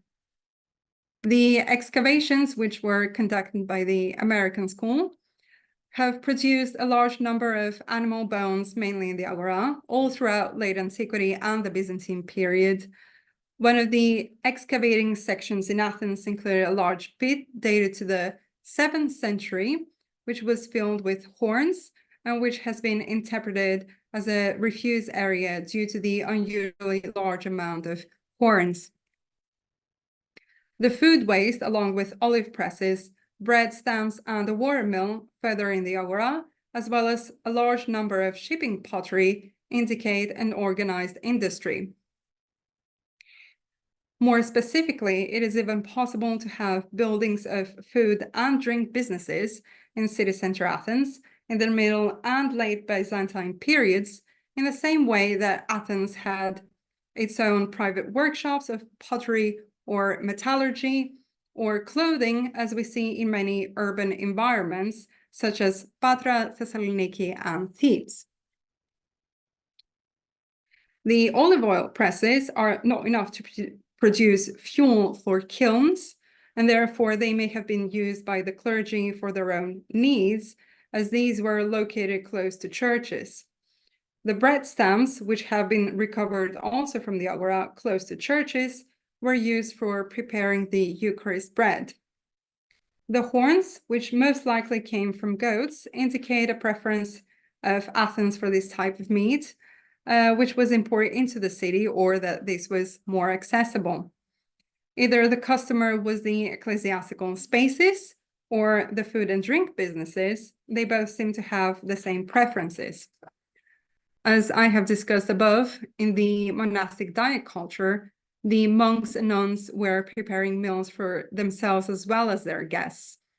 Athens was already attracting visitors, also known as pilgrims, who wanted to take part in the local festivities or pay their respects in the cathedral, whose role from the 10th century onwards was occupied by the Parthenon.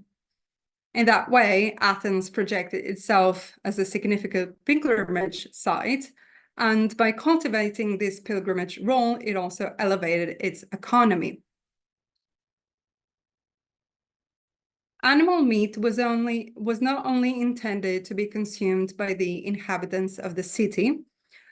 Animal bones was a material that was also used to produce small objects, such as dice, buttons, weaving equipment, plates, and so on. In general, this material can be immediately available for processing after the death of the living being. And in the Byzantine period, we find many fragments of bone plates in various urban centers. These were a cheaper solution to the fine sgraffito plates that we find also in urban environments.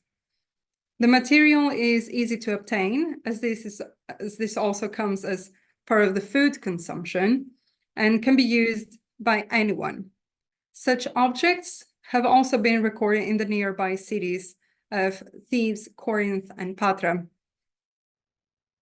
In addition, as I mentioned earlier, we find bone material in clothing accessories.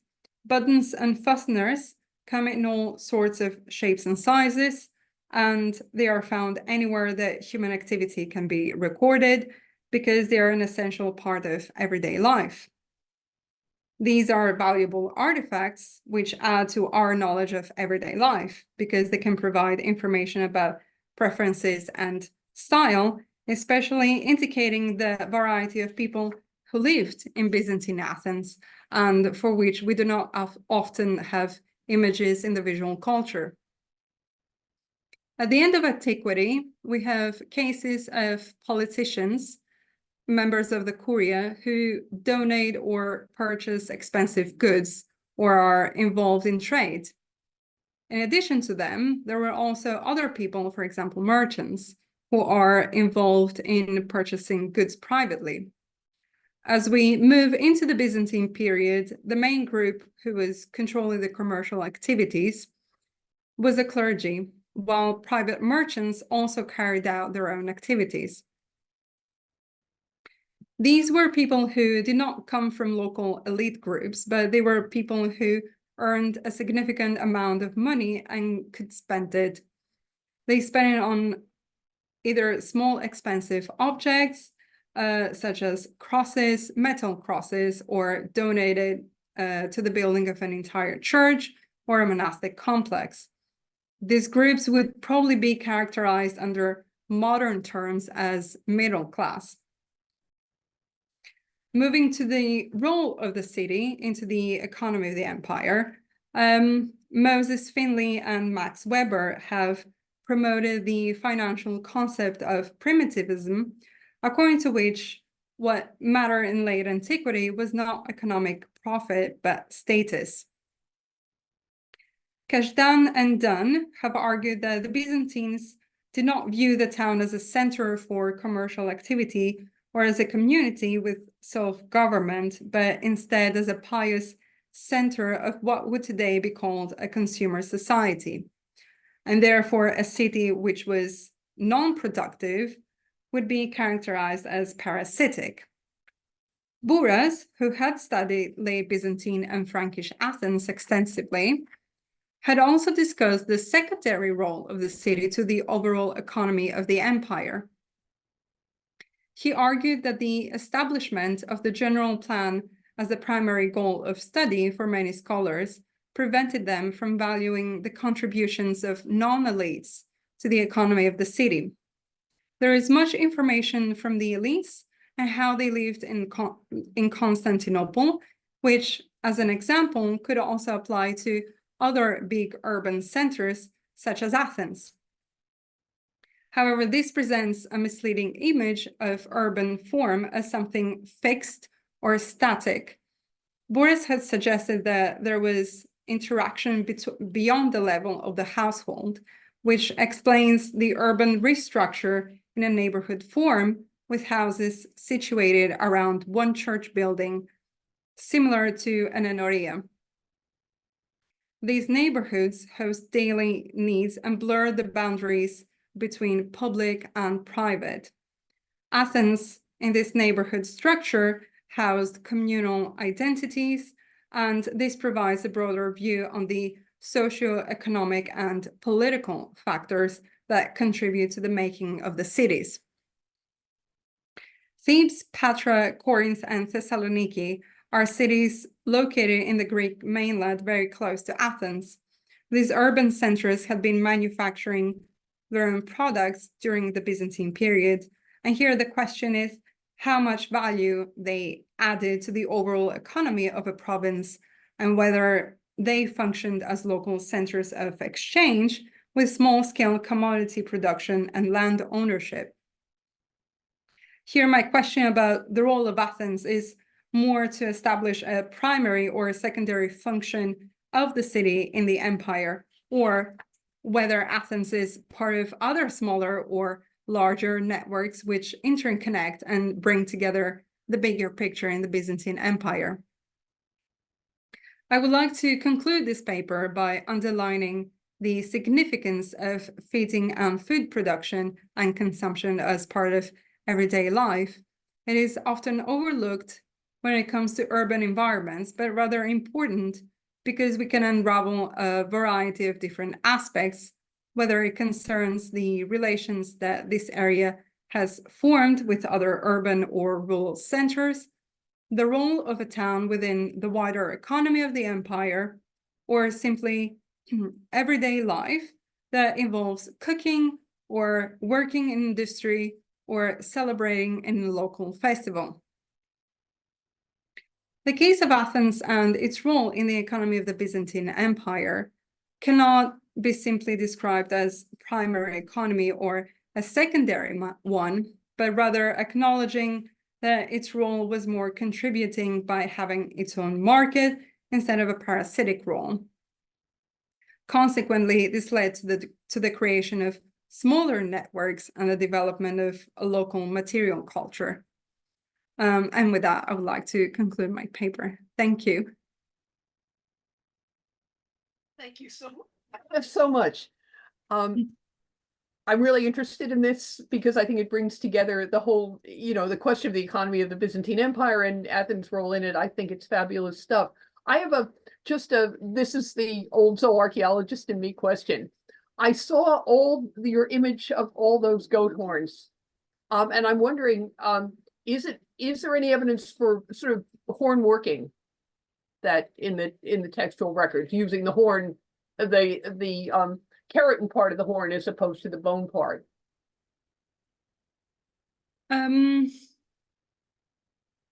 I've read some theories that they've been using the horns either as tools or as cups, or even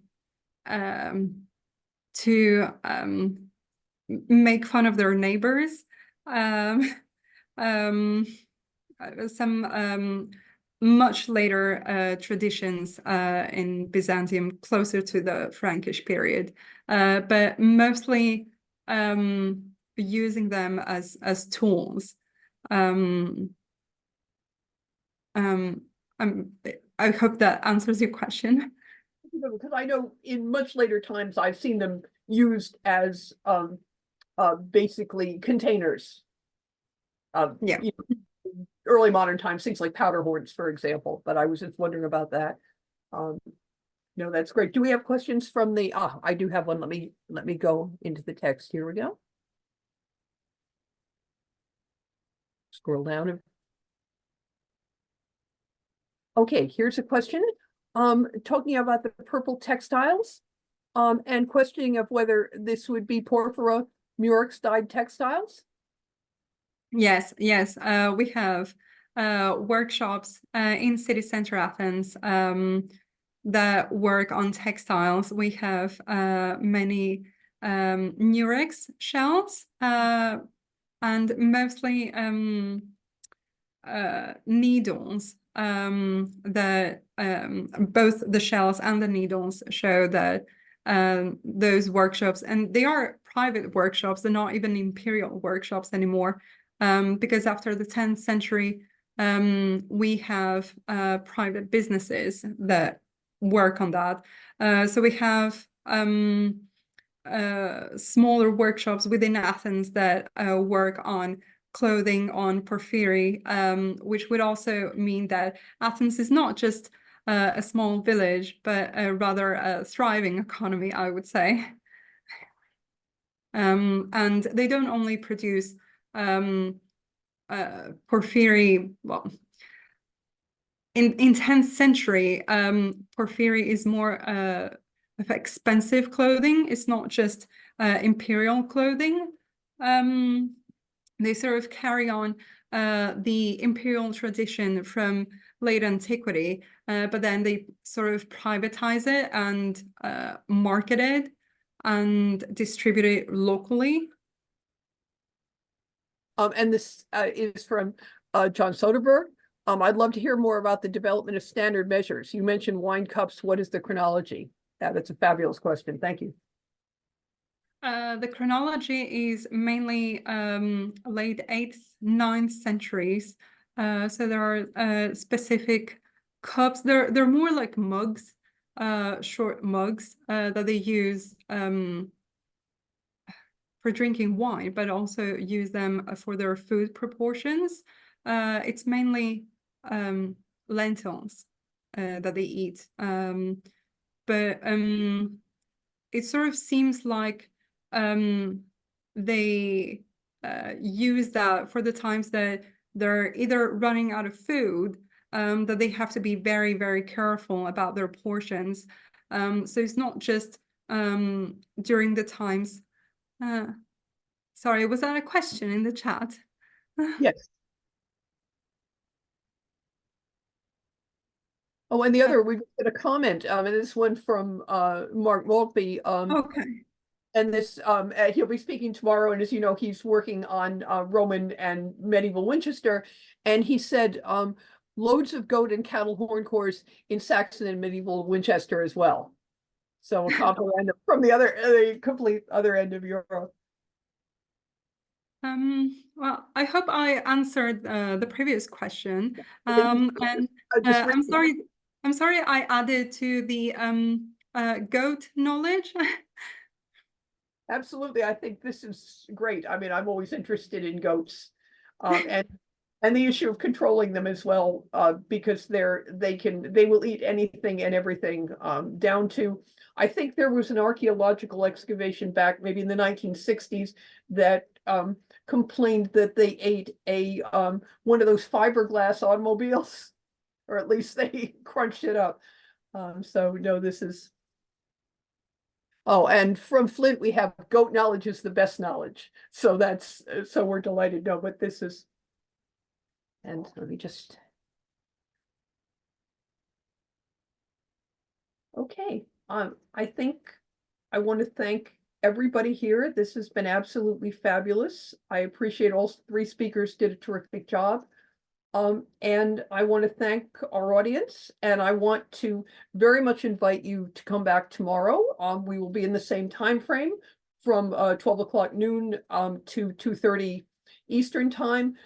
Thank you all for this three speakers, and thank you everybody in the audience. And I'm just checking to make sure we don't have any more. And can you see the messages? Yes, I can. I've got to thank you everyone from Anna, and thank you so much.